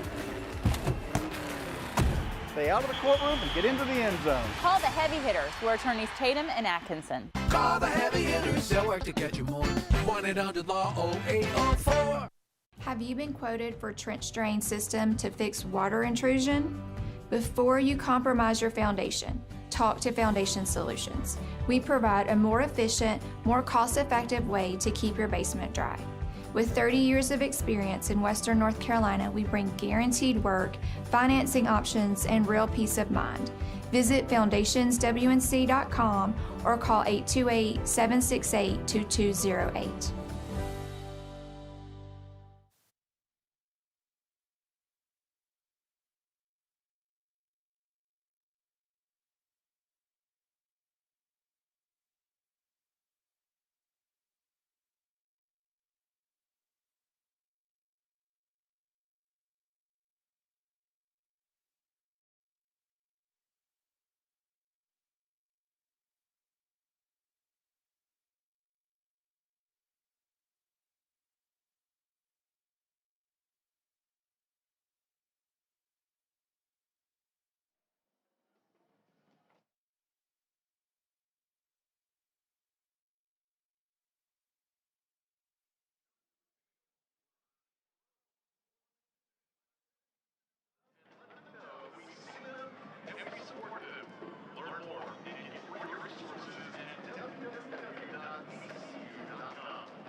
Fourth quarter begins. Here's a look at the stats through 3. -7 for Millbrook on the rushing side. But only one team has cracked 100 yards, Jay. Yeah, 2 things stand out. Hough, 148 total yards. It's not great, but it is against this defense. And then the 2 turnovers, it hasn't hurt them because Millbrook hasn't been able to connect and punch it in. And coming up here, one of the biggest plays of the game on 3rd and goal. From the 7-yard line, 3rd and goal for Ethan Royal and the Hough Huskies. Royal will throw, back corner, caught, touchdown! Jameer Anderson in the coffin corner on a bullseye throw from Ethan Royal. And the Huskies have a 13-0 lead in the 4th quarter for the 8A state title.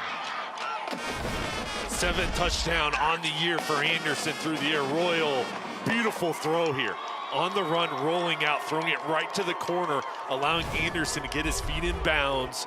Beautiful job there by the offense, rolling out the play action and a huge touchdown, making it a 2-score game. 27 minutes of scoreless football, and Hough doubles the lead, looking for its first ever state title. 11:54 remain in the 4th quarter. Hough leads Millbrook 14-0. Storms can come up fast, and your roof is your home's first line of defense. Tip Top Roofing is fully licensed, insured, and trusted by homeowners, HOAs, and real estate professionals. From the smallest repairs to the largest residential replacements, we handle it all, including gutters and siding. As a CertainTeed Select Shingle Master, we offer up to 25 years of workmanship coverage and a lifetime materials warranty. Ask about our senior and veteran discounts and schedule your free inspection today at tiptoproofing.net.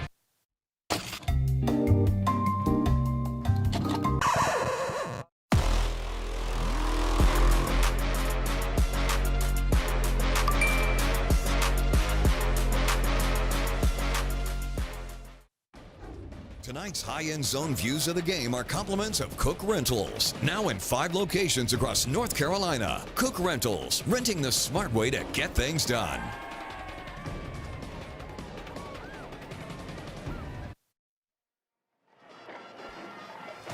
$14-0 Hough leads early stages 4th quarter on a huge goal to go play on 3rd down.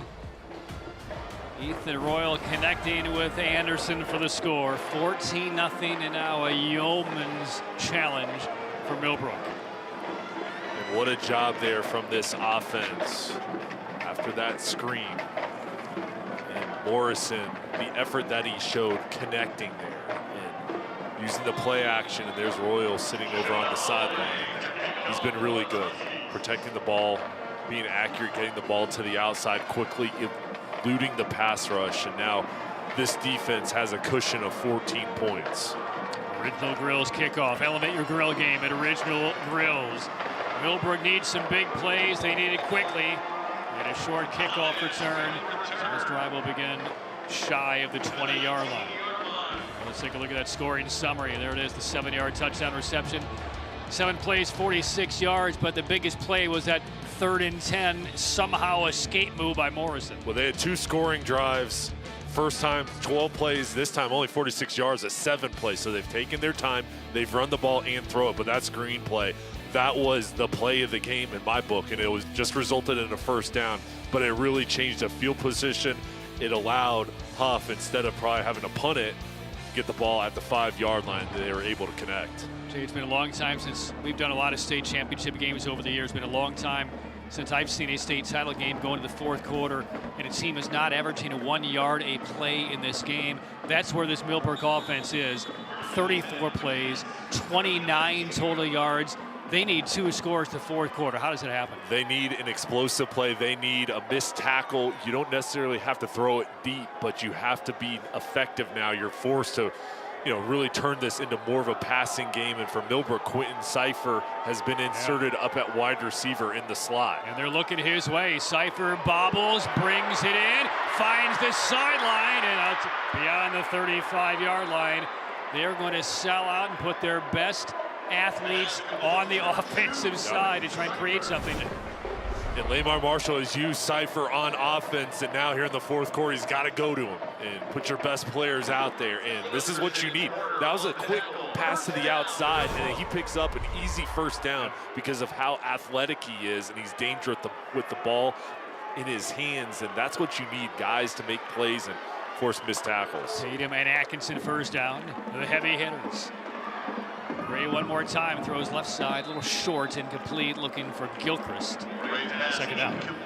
And I think with Millbrook, they're a team that's built on running the football and playing off of that running game. But now they feel a sense of urgency. Down 14 points, I think we'll see them really be aggressive. And yes, you're going against a defense that has a rush and a good secondary, but you're going to have to start taking chances now in winning some of those 50-50 matchups that Madison talked with Coach Marshall during the halftime break about. Cypher now in the right slot. This is McCullers, finally gets some breathing room. And McCullers picks up about 8. So third and short at the 45-yard line for Millbrook.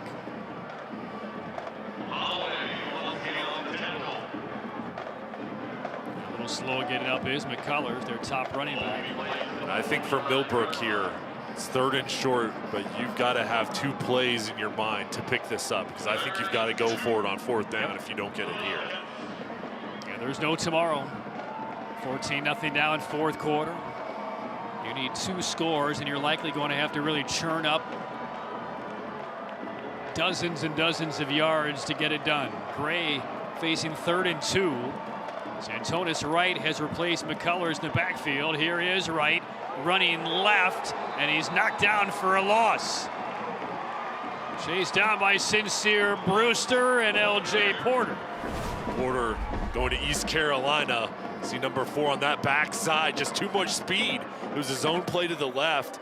Going unblocked, you figured that backside rusher can't get you, and there he did, just flowing down the line of scrimmage. Jay, you have to feel like this is Timeout. the moment for Millbrook. Timeout called ahead of a 4th and 3. 14 points down, 10:22 to play.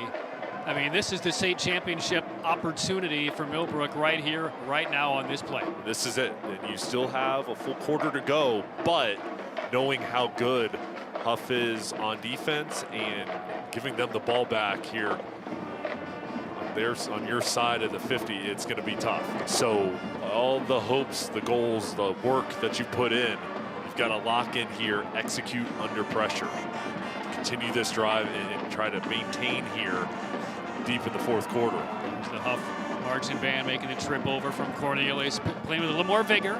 A lot of watch parties, by the way, in Cornelius, North Carolina, about 20 miles north of Charlotte. So for a lot of the fans who did not make the Thursday drive for this state championship game, they're checking it out in a lot of bars and restaurants tonight. We thank everybody for tuning in tonight. By the way, final exams for the Hough players aren't until after Christmas and after New Year's. They're expected to be in class tomorrow because tomorrow's Friday. A little leeway, however, for most of the students, particularly if Hough wins the state championship here today. Cypher's in the slot. 4 wide receiver set. Wright is very good out of the backfield as a pass catcher. Hough shows blitz. Tough high snap. They swing it out. Cypher grabs it, but he's short. Short of the first down by a couple of yards. Taken now by Jackson Heath. And the Hough Husky defense again turns Millbrook over on downs. They can sniff the championship. And Jackson Heath has flashed tonight and just driving on this ball, making it difficult. The pressure was coming, forcing Gray to fall away as he threw that ball. This defense, again, standing strong. And there's a reason they've been so difficult all season. There are no weaknesses with the Huskies on the defensive side. So now Hough goes back on offense. If you're to Sean Baker, you can end this on this drive with points. And it begins at the Millbrook 45-yard line. Can the Millbrook defense force another turnover? Cypher had a pick earlier in this half. Royal out of the gun, shovels one to the left side. And this is Morrison up the sideline inside the 30. 16 for Morrison. First down, Hough. And as players are getting tired, as people are getting colder here later on in this ball game, he's going the opposite way. He is getting stronger. He wants the ball. He's getting into more of a rhythm, and guys are just bouncing off of the young sophomore. 5'9", 205 pounds. He plays so much bigger than that. Remember, he is a sophomore. He is the man who on that last drive took on about half of the defense, wouldn't go down, and set up a touchdown. Dangerous pass, almost picked off. Noah Ragland was about to cut in front of that long diagonal pass off his fingertips, and Ragland's down in bits. Officials timeout. Multiple injured players. I mean, if Ragland catches that in stride, as 2 players are down, both for Millbrook, if he catches this in stride, Jay, it's pick 6. Watch this. And gets away. So close, and that's the danger right now. And for Hough, yes, you do have a big lead. Obviously, you don't want any turnovers, but all it takes is 1. And Millbrook almost is able to jump that. All right, that's Ragland right there, who is still down at his chest. There is another Millbrook player dealing with cramps at the other end of the field near the Hough sideline, stretching out his right legs. Marquez Wilbert. Marquez Wilbert right there, dealing with cramps on this 34-degree night in Chapel Hill.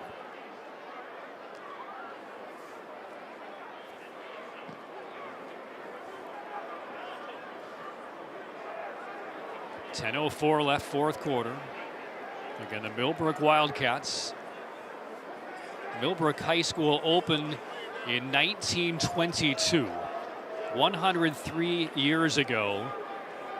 And this is their first ever game for a state title.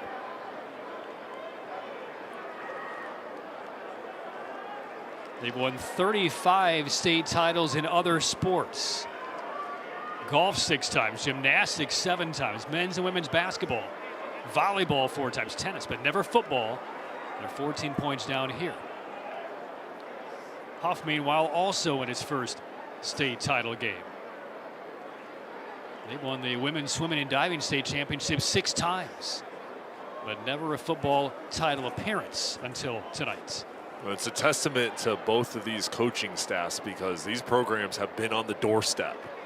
And Hough, a newer program coming about in the 2000s, but it is so difficult to make the state championship game, and credit both of these teams for making it to this point. Obviously, you want to bring home the trophy, but they have had special seasons and so many memories they've created, and an opportunity we have to go to the press conference and meet these coaches, and you just see kind of the excitement coming from their regional final victories and an opportunity to have another week with their team and play here at UNC. So this is a great atmosphere and something these guys will remember forever. There's Ragland getting some assistance to his feet.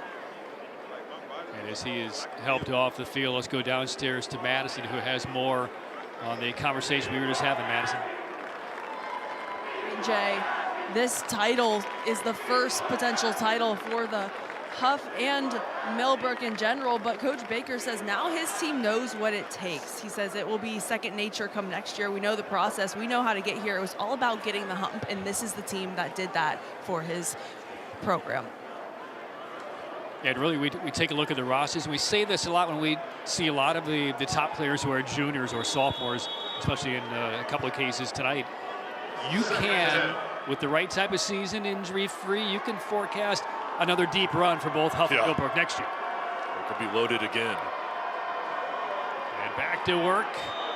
And nothing happening here on first down. Roll the keeper. I think for Hough right now, after that dangerous passing play, you just want to see this clock move. And you're okay running the football. Morrison has gotten stronger here. Maybe he breaks one free, Royal as well, but just shorten this ball game up as we get deeper into the fourth. Third down at about 12. Third down and 12 for the Huskies. 14-0. Hough leading Millbrook. Play clock down to 2. And Royal just barely got it off. And the pass swatted down. Incomplete at the line. That's Rashad Streets extending that big left arm. Fourth down. Streets, such a good pass rusher. And here, as he's getting blocked, sees Royal throwing the ball, gets that left arm up. He's a top-ranked junior in the state, one of the best in the country. And he has elite quickness coming off the edge. I saw that Oregon sticker on his helmet. He's got an offer from them and basically everybody else. Alabama, Georgia, Nebraska, Ohio State. I mean, everybody. Same with Cypher. Offense remains on the field for Hough on 4th down. Line of reach is the 19. Royal will put it up in the air, throwing toward the end zone, and Jaden White kind of corkscrewed around back the wrong way, but the pass was over his head anyway. And Millbrook will get the football back, and they did not yield a point. And they're hanging in there, Patrick. And I know still a steep road to climb here, but Hough doesn't make it a 3-score game. If you can get a score here, you're going to make it interesting. And you want to do it quickly, and you have to get a touchdown. But they still do have time. Yep. Now, the challenge is how do you break the code of this defense? And that's going to be the difficult part. But they are in this ball game. They just got to have a sense of urgency, and somebody's got to step up. I don't see Cyphers on the field this time offensively for Millbrook. Drive starts at the 31, 9:08 to play. 14-0 Hough.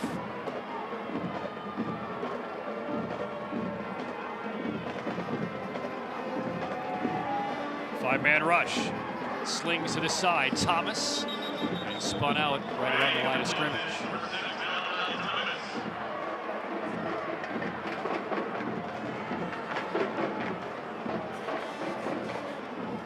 Thomas, Samari Matthews going at it all night tonight. And it's a quick pass to the outside, and Thomas and Matthews there.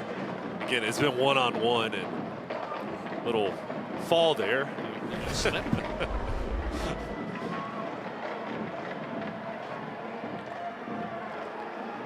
8.5 to go. Second out for the Wildcats. Can they get the ball downfield? Batted in the air and lands at the feet of the chasing Hough. Defensive back Jackson Heath, 3rd down. When what Millbrook's trying to do is they know there's a pass rush coming, so they can't drop back and do a 7-step drop and throw it deep. They're trying to hit crossing routes, and that's what this was. Bronner and Thomas going across and trying to get something on the run where they can create a big play. Another knockdown pass from this defensive line. 3rd down Millbrook at the 31-yard line. 14-0 down.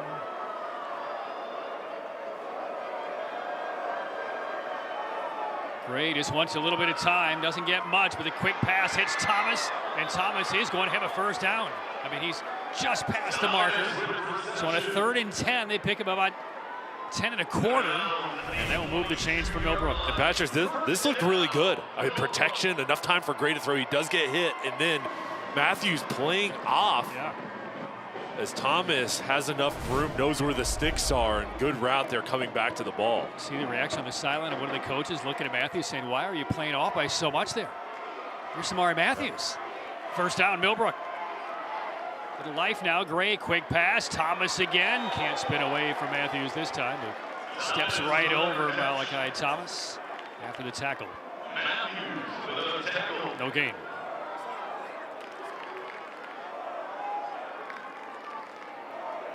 Under 8 minutes for the 4th quarter.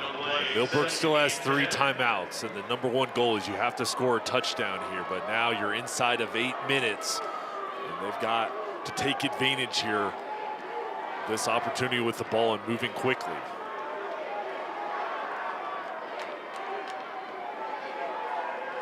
Showing blitz again. LJ Porter's coming.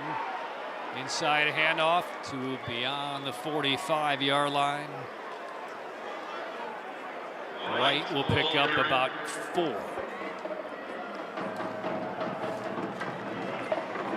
3rd down. But again, this is all 4-down territory, no matter where Millbrook is on the field.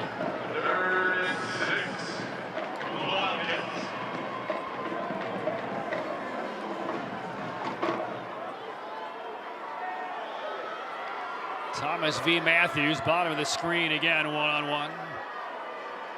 3rd and 6. Gray, and another pass, batted down. He was looking for Thomas on a slant. 4th down. LJ Porter getting back with Sincere Brewster. The pressure right up the middle, and now this is it. 4th and 6 coming up. There it is. I mean, if you can't get to Gray, you jump up, look at his eyes, and they do that. They're perfectly timed by Porter. Bronner has to sprint off of the field. A late substitution for Millbrook. 4th down. It all hangs in the balance now for the Wildcats. They need 6. Gray steps up, deep ball into double coverage, and it's intercepted by Hough. Jason Wilkerson sprints back up the sideline, stays in bounds, and Hough turns over Bryson Gray on the interception, and the Hough Huskies on the verge of their first ever state title.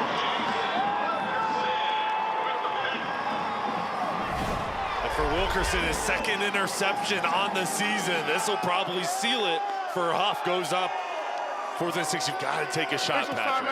And Wilkerson reads it. And as a secondary player, he's starred all season long, and that's the first turnover for this defense tonight.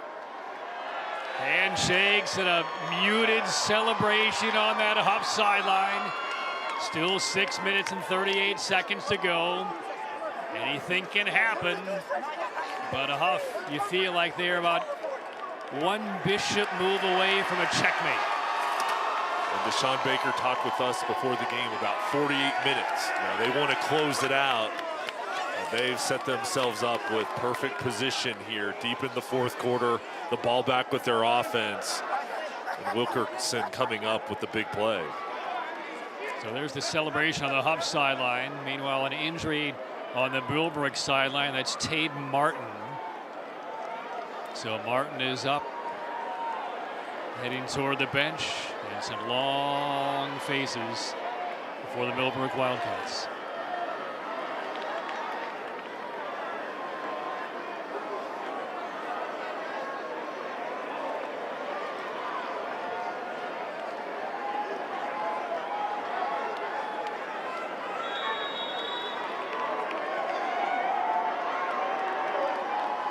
Hough football off the INT. Deep inside Millbrook territory again, leading 14-0.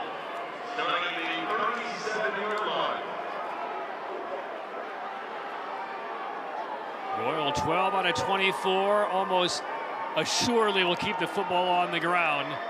Dancing around is Morrison, driven back, and momentum stops. Morrison hobbling on that right ankle a bit.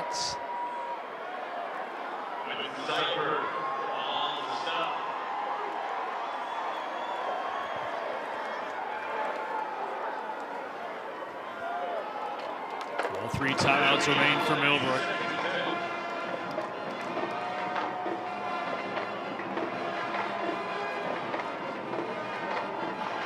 Now it's all clock management for Ethan Royal and the Hough Huskies. Snap comes with 8 on the play clock. They swing it out for Jaden White. White sprinting through, escapes an ankle tackle, and picks up a first down at the 25-yard line. This is just a swing pass to the outside. White lined up in the backfield. He's so athletic. Look at those cuts. He is difficult to bring down when he's going full speed. And this offense now can continue to look good. They played really well here in the second half. Royal drag down and a quick snap on first down. Carson Adams, who's had a fine defensive game for the Wildcats, makes the tackle. That dry fit underneath that windbreaker, and that pullover does not say 41.5 minutes. It says 48. And Hough is now about 5 minutes away.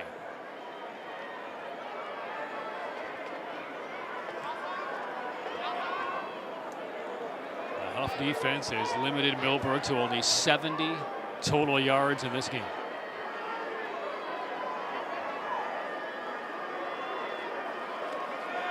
Royal wants it all. Wants the big shot to put it away. It is broken up. Incomplete in the end zone. Thomas Beck with the pass breakup. That was really good coverage from Beck. The junior on the back end. There's no safety help there. It's just him. He knocks it loose there. I can see Beck bring that ball in. That's an interception Millbrook could have used. Good play by Thomas Beck. 3rd down. Bit of a surprise to see Hough throw toward the end zone there. Shovel toss again. Morrison with a marker down. Morrison. Momentum will be given to the 21-yard line. Clock will stop with 4:37. Penalty marker down. This will be on Hough. It's going to be a hold, so it's going to come back. Holding. Offense. Number 8. It's 10-yard penalty from the spot.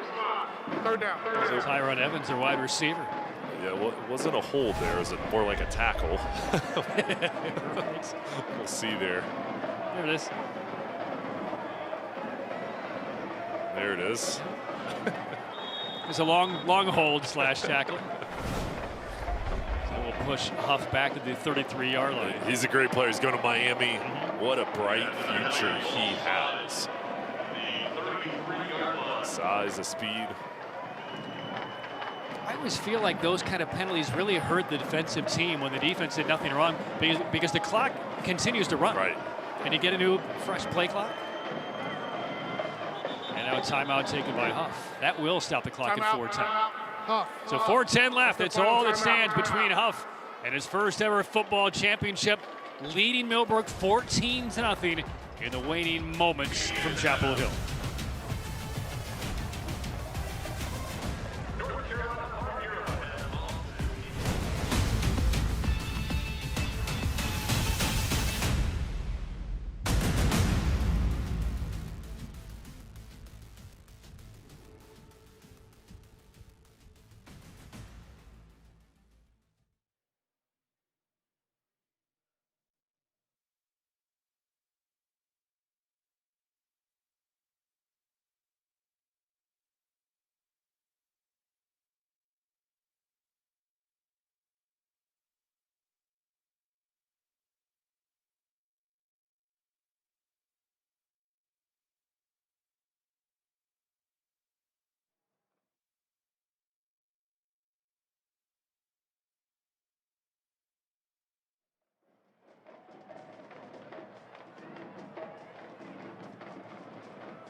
A state football championships from Chapel Hill, 14-0. Hough on top of Millbrook.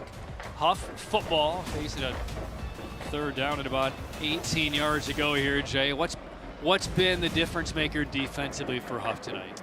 I just think there's no weaknesses, and they blitzed at the right time. They haven't allowed Millbrook's ground game to get going. So their defensive line has done a nice job creating a wall up there. And then their offense, getting a lead, it's forced Millbrook to play from behind, and they've just been able to stretch this lead now. And, they played complementary football. So on 3rd down at 18, slung to the right side and knocked away by Millbrook. That's Rashad Streets, and that long left arm of his again. Patrick, that was close. They're living dangerously here. That was close. This could have been a pick 6. That could have been an opportunity. Millbrook could hold on, but you know what? Hough right now, incomplete pass. You're sitting in the driver's seat. They're going to try to just pin Millbrook back here, bring out the punting unit. So Hough will punt it away. 4:06 left, 4th quarter. Bailey Nelson, a left-footed punter, is in to kick it away. Short snap, and blown up. The ball is loose, still loose on the deck. Picked up by Hough and taken to the 40-yard line. Was that Cypher who, like a lightning bolt, came through and leveled the punter, Bailey Nelson? The football never left his foot. Now 3 punt rushes, and that's Cypher this time. Great job there coming off that left side. And Millbrook hanging in there, giving themselves a chance with their special teams unit. I mean, Cypher was in the punter's grill so fast, it's as if he lined up a yard in front of Bailey Nelson. And the Wildcats not going down easily. He has been all over the field tonight. He is a star. And I just love it when guys play in the special teams unit. They make impacts, and giving his offense the ball back, and still a long way to go here. But you know what? It starts off with making a play. And Cypher's now on offense. They're looking for him, and it looked like it got held in Here the comes jersey the area, and there is the late flag. It's Jackson Heath looking around, and the back judge. It looked like Heath had a little bit of kind of the lower back jersey of Quinton Cypher. And this will be 15 against Hough.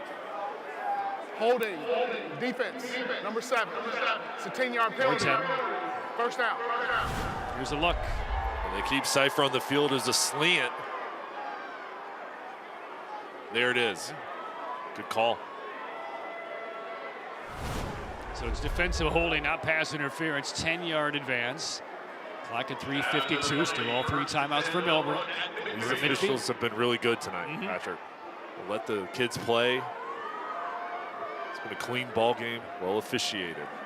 Bryson Gray, pressure coming backside, and unloads it. And is that caught or trapped? That's going to be a catch. Malachi Gilchrist got the arms underneath it. They pick up 6. They've had some success through the year on the flood routes, and this is difficult as it's falling away. And good call, good catch. Second down, now a real sense of urgency for the Millbrook offense. Bryson Gray, 3-step drop, left side, a juggle, and a catch for a first down. That will stop the clock at 3:17. Gilchrist again. And Millbrook's got their timeouts, and yes, the clock is dwindling down. They have to go fast. The main thing is they need the touchdown, then they're going to have to do the onside kick regardless. Hough just got a couple of players off the field. First down, hard slants. Malachi Thomas able to bring that one in for short gain, maybe 3. Inside 3 minutes. And for Hough, they look up and the clock is dwindling down. Just keep everything in front. Don't give up the big play. Don't get burnt. Safeties play back. They do feel a little bit vulnerable, though. There was some celebrating 3-4 minutes ago. A lot of smiles, high fives, handshakes with fans. This one's not across the finish line yet. Deep ball, a lot of jousting going down that sideline. I don't see any markers coming in. Boy, it looked like Samari Matthews had a healthy grip of that white jersey. No flag.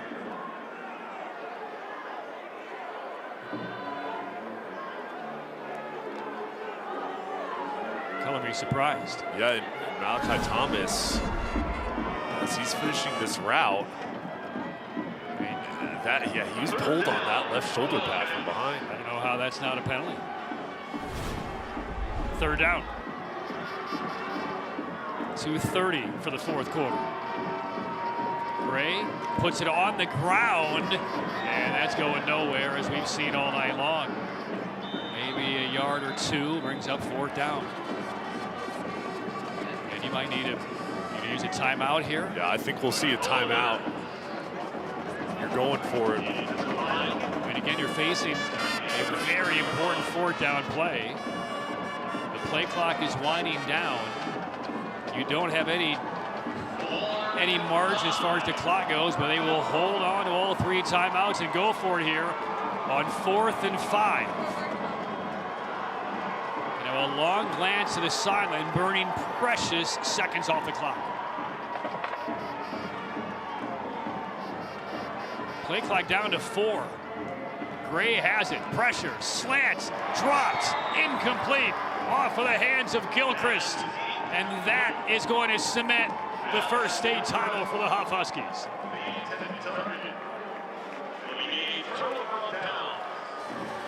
Five shutouts across the football season for the Huskies, including one in the regional final last week. They are about to blank Millbrook for the state championship.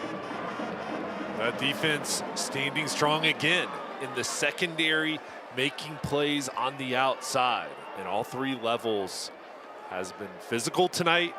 There's Matthews celebrating on the sideline, and this group, penalty comes in, but this group, they're going to get their 6th shutout of the season. And this is a defense that has not given up a point since the 3rd round of the state playoffs. They took down West Charlotte last week 24-0. Prior to the ball being blown ready, unsportsmanlike, Hough, coach, 15-yard penalty, first down. All right, let's get to our Legacy Federal Credit Union play of the game.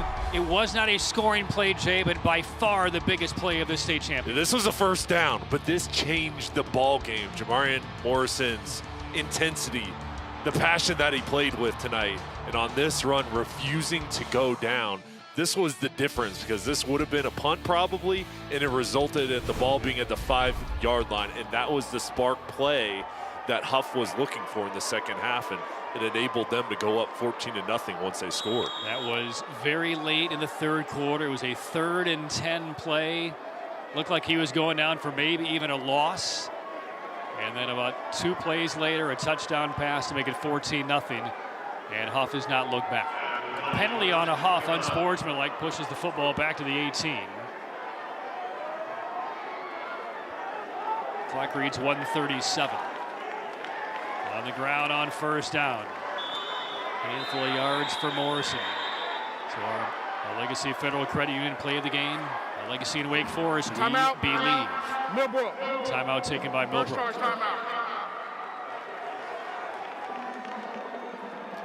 14-0 Hough leading Millbrook. Now time for our Affordable Dentures and Implants player of the game. And we will recognize Ethan Royal, the quarterback for Hough. Touchdown run late 1st quarter. Touchdown pass first play 4th quarter. He was responsible for both touchdowns. He was efficient, and when his team needed the big play, needed a throw for a touchdown, needed the first down pickup, needed something with his legs to get away from the pass rush, he came through all night. Only a junior. He has such a bright future, and he's going to walk away from this season, this game, as a state champion quarterback. Affordable Dentures and Implants player of the game, Ethan Royal. Use your 2025 dental benefits to now get the smile you deserve. Visit affordabledentures.com for the practice near you. 1:25 left.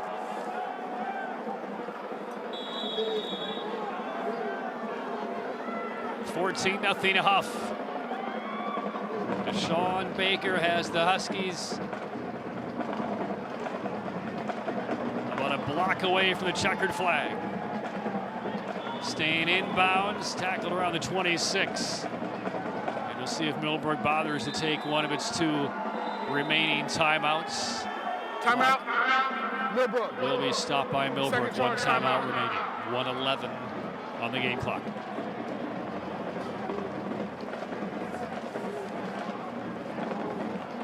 I think from this game, Patrick, you could see why these are the 2 top teams in the 8A on the West and the East. I mean, the town at the beginning of the broadcast, we talked about all the players that we'd see tonight and just what they've done throughout the year, but this was as advertised. I mean, Millbrook is going against Hough with what they did this year. They knew it would be difficult. They did find some success on offense. They just couldn't connect from those turnovers, and that was the difference. They weren't able to punch it in when they had the field position, but they were going against the best defense they faced all year. Here on the other side, Deshaun Baker, he's going to close it out with a state championship for his team. And they beat West Charlotte last week. They started off this season against South Point back in August on the 22nd. Their schedule was filled with challenges, and they've answered every single one each week. 1 timeout left for Millbrook. Royal will keep it. Royal, nothing but green ahead of him. There goes Ethan Royal for the punctuation mark. 74 yards. Ethan Royal, touchdown to Hough. Drinks on the house in Cornelius. The first ever state title is coming to Hough.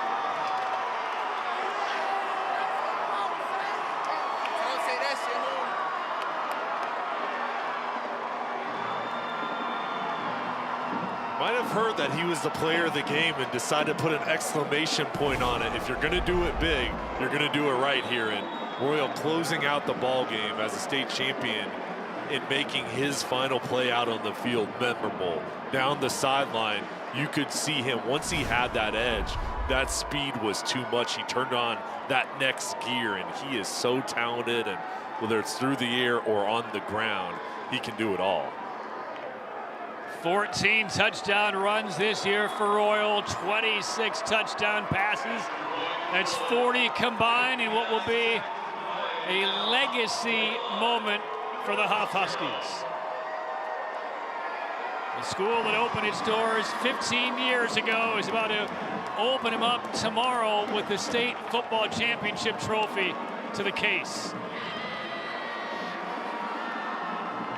74 yards on that Tatum and Atkinson touchdown run. Tatum and Atkinson, the heavy hitters.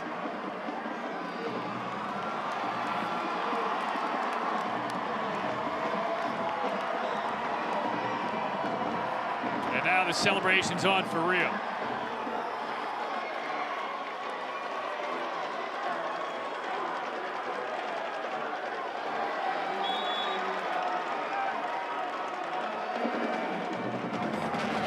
Now, Royal, Matthews, the others, thinking about repeating a year from now. And there's going to be an opportunity for both these teams to be right back here next year. When you look at the underclassmen, the lessons they've learned from the successes of this year, I wouldn't be surprised. I mean, there will be challengers, of course, and nothing will be easy, but both teams will be reloading next year and will have a great opportunity to make it back here. I mean, Matthews next year might be playing for a national championship, but the rest of his teammates here, we got Morrison, the sophomore, Royal, the junior, Anderson, who caught that touchdown a moment ago, also a junior, a lot of juniors and underclassmen on this outstanding defense. Body slam on the tackle on the kickoff back at the 20-yard line. One last moment of celebration for Hough. Colin Hines, number 33, with his moments in the title game. And this is the breakthrough for Hough. Well, they've been so close in many years, but they've made it to this point, and now here they're going to come away with the state championship. Unsportsmanlike conduct, Millbrook, number 6, 15 yards, well, half the distance to the goal. Unsportsmanlike conduct against Malachi Thomas.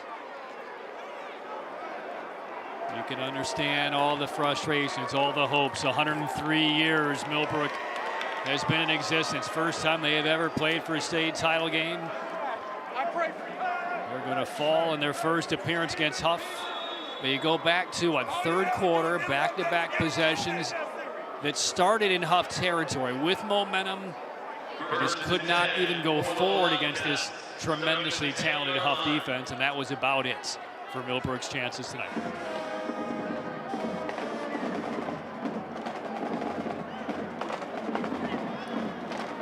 For Millbrook, they handled every test coming from the East. A challenging schedule. Lamar Marshall and his group was so impressive this season, and they're a power, and they'll be back. They're going to learn lessons from this ball game and overcoming the adversity of not being able to win this game. I know they'll use it as motivation in the offseason and expect to be back to the state championship next season with all the talent they have coming back, and Lamar Marshall building this program up to the highest of levels. And we will see just one more snap.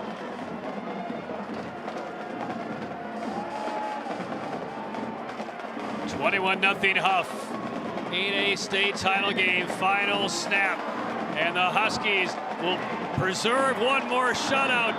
They go back-to-back, 96 minutes of shutout football in the last 2 rounds, the regional final of the state championship game, and the Hough Huskies, in their first ever venture to a state title game, are the 8A Big School state champions of 2025.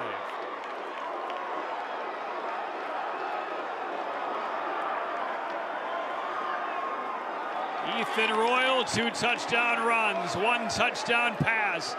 And the junior has etched his name and the Hough Huskies into a moment of legacy at Hough High School. 21-0 Hough over the Millbrook Wildcats for the 8A title. And this was a great game, and both teams played so hard. And you see how bad Millbrook wanted it, and then the celebration from the Hough side and what this victory means to those kids, their families, the program. And there's the embrace from Coach Baker, Coach Marshall, and the staffs going on and going through, congratulating each other. And it's not only these parents, the communities, the players, it's these head coaches, their assistants, all the time they invest into a season. This is a year-round job, and it's a full staff effort. And just congratulations to Millbrook and Hough and their full staffs on what they're able to do, because when I watched this game tonight, I saw 2 teams that played hard, that were coached well, they were disciplined, and their schemes were fantastic. So credit to both sides. And 35 short months after Deshaun Baker was hired at the Cornelius, North Carolina High School of Hough, he takes the Huskies to a state championship. He is now 37-4 as the head coach for the Hough Huskies. And when you talk to him, his energy, enthusiasm is contagious. And such a great guy, and congratulations to him on getting his state championship. So the 8A state title is in the books. Hough a bye in the first round as the #1 seed in the West. Took down Palisades, beat West Forsyth, and then in the regional final, a 24-0 shutout over West Charlotte. And tonight at the state championship game, they throw their 6th shutout of the year defensively, 21-0 over Millbrook. We've seen some outstanding defensive performances in state title games. I don't remember one that mimics this. Millbrook finishes with 122 total yards of offense. They just went over 100 with about 3 minutes left in the 4th quarter. Unable to muster an iota, a scintilla of offensive confidence against this Hough defense all night long. And there is that dry fit of 48 minutes that there it is, yeah, signifies what has just been accomplished by the Hough Huskies. And I think another credit there is after the turnovers they had on offense, not only did they not give up any yards throughout this ball game, but they got stops in. Those were short fields, and they were able to hold strong, give the ball back to their offense, and stretch this lead out to a 21-0 victory. And even in some of those instances, it's not as though they gave up 7 or 8 yards and got to stop on 3rd and 2 or 4th and 2. They pushed Millbrook backwards behind the chains both of those drives. Madison Little is now with the first ever head championship football coach at Hough High School, Deshaun Baker. You're fine. Hough High School, 8A state championships. How does that sound to you? It sounds wonderful. Like all the hard work we put in, man, I'm talking about day in, day out. The ups and downs we've been through all year, man, the things our kids been through. Our coaching staff, man, works endless. You know what I'm saying? We spend time away from our families to make sure our boys are fine. And, I mean, it's a great feeling. And you knew all week long, you said you were confident you knew which team would come out on top. Why did you have so much confidence in this team? Man, the confidence we've displayed all year, man, like, we believe that we're better than everybody. You know, we come out as not being cocky, as being confident, you know what I mean? And we're supposed to feel that way. We're supposed to feel that we can come out and beat everybody. And, you know, we had our ups and downs tonight, man, and, you know, offensively we kind of got stagnant a little bit, but at the end of the day, we poured it out, defense pushed a shutout. How many state champions you know have a goose egg? And what impressed you most about your team tonight? Man, like I said, the relentless effort, you know what I mean? The grit, the fight we always have, man. It wasn't going right, and nobody on the foul line panicked. You know what I mean? Even when I was getting up and down, you know what I'm saying? The boys and the coaches telling me, Coach, calm down, we good, we good. You know, for me, man, it's kind of great because they keep me, you know, on my P's and Q's. We'll change that shirt to 0 minutes, Coach. Congratulations. 48 minutes. Back to you guys. So there's the scream, there's the embrace. It is official. Hough 8A state football champions. We'll come back. The trophy presentation, long awaited for Hough High School. 21-0 win over Millbrook for the championship. Back with more after this.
Back at Kenan Stadium in Chapel Hill, North Carolina, where the 8A state championship football contest has gone final. Hough over Millbrook 21-0. And they are awaiting the banner presentation, the trophy presentation. And, Millbrook with the outstanding offensive and defensive player awards as well. So Jay, just kind of walk us through what we have witnessed over the course of the last 48 minutes. Well, we were just talking during the timeout break just how good Hough looked tonight. And on Millbrook, I mean, they played outstanding. On their defense was really good. And as advertised, their offense, it was tough to get it going against this defense who's going to go down as one of the dominant defenses in state history. But I think both of these teams have so much to be proud of, and I know Millbrook right now wanted this victory, but they've got a lot to be proud of. And they showed so much this season, so many guys coming back. They learned a lot from this senior class and a lot to be thankful for. And on the other side, Deshaun Baker and his group is going to have an opportunity to repeat. But right now, they're going to enjoy what they put together this season, going back all the way to last offseason in January. It culminates now. But you see all of these awards, the smiles, the trophies they're going to get tonight. It's because of hard work and coming together as one and being under the leadership of Deshaun Baker. Make room in the trophy case for that one. Football is going to have representation at Hough High School tomorrow morning. Now, they did bring over a busload or two of students. Again, this is a school day. It's a Thursday here in North Carolina. So a couple of busloads of students did make the trip from Cornelius, North Carolina. Classes in session tomorrow, but it's kind of understood. It's not that classes will be canceled, but I think there's going to be a lot more latitude should students show up either a little bit late or maybe not be there tomorrow. You can understand why. They have, I believe, one more week of classes out at Hough before they break for the holidays. They're Finals will be after New Year, I was told by some of the staff members earlier today. And there is the most outstanding player of this state title game, Ethan Royal. 2 touchdowns on the ground, one that got it going, one that was the capstone at the end on that 74-yard scamper, and a touchdown pass as well.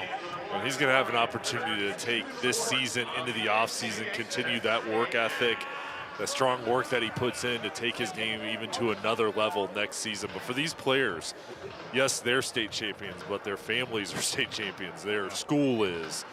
Everybody in that community is going to feel this victory, and they're bringing so much joy to everybody that's part of that. Yeah, everybody in the community and for future generations. There is something extraordinarily special about the first one. This is the first one for Hough High School. They have cemented their legacy at Hough High School. 21-0 in the 8A title game over the Millbrook Wildcats. Well, all of us would like to take a minute to thank the wonderful folks of the North Carolina High School Athletic Association and these broadcast sponsor partners of ours: Affordable Dentures and Implants, Foundation Solutions, Tip Top Roofing, Air Experts, Tatum and Atkinson, Original Grills, A Legacy Federal Credit Union, and Ingalls Markets. All of these sponsor partners, through their contributions to the program, make these championship games possible for you at home. So again, a 21-0 victory for Hough High School over Millbrook. Our championship extended weekend is just beginning. 2 more championships tomorrow. They are at 4 o'clock, Middle Creek and Watauga. That will be our next broadcast. Jay and I in Madison will be here with you. So for Madison Little, Jay Sonhalter, and our entire crew, Patrick Keenis from Kenan Stadium in Chapel Hill, congratulations to the Hough Huskies for the first time in school history, the 8A state football champs. Good night from Chapel Hill.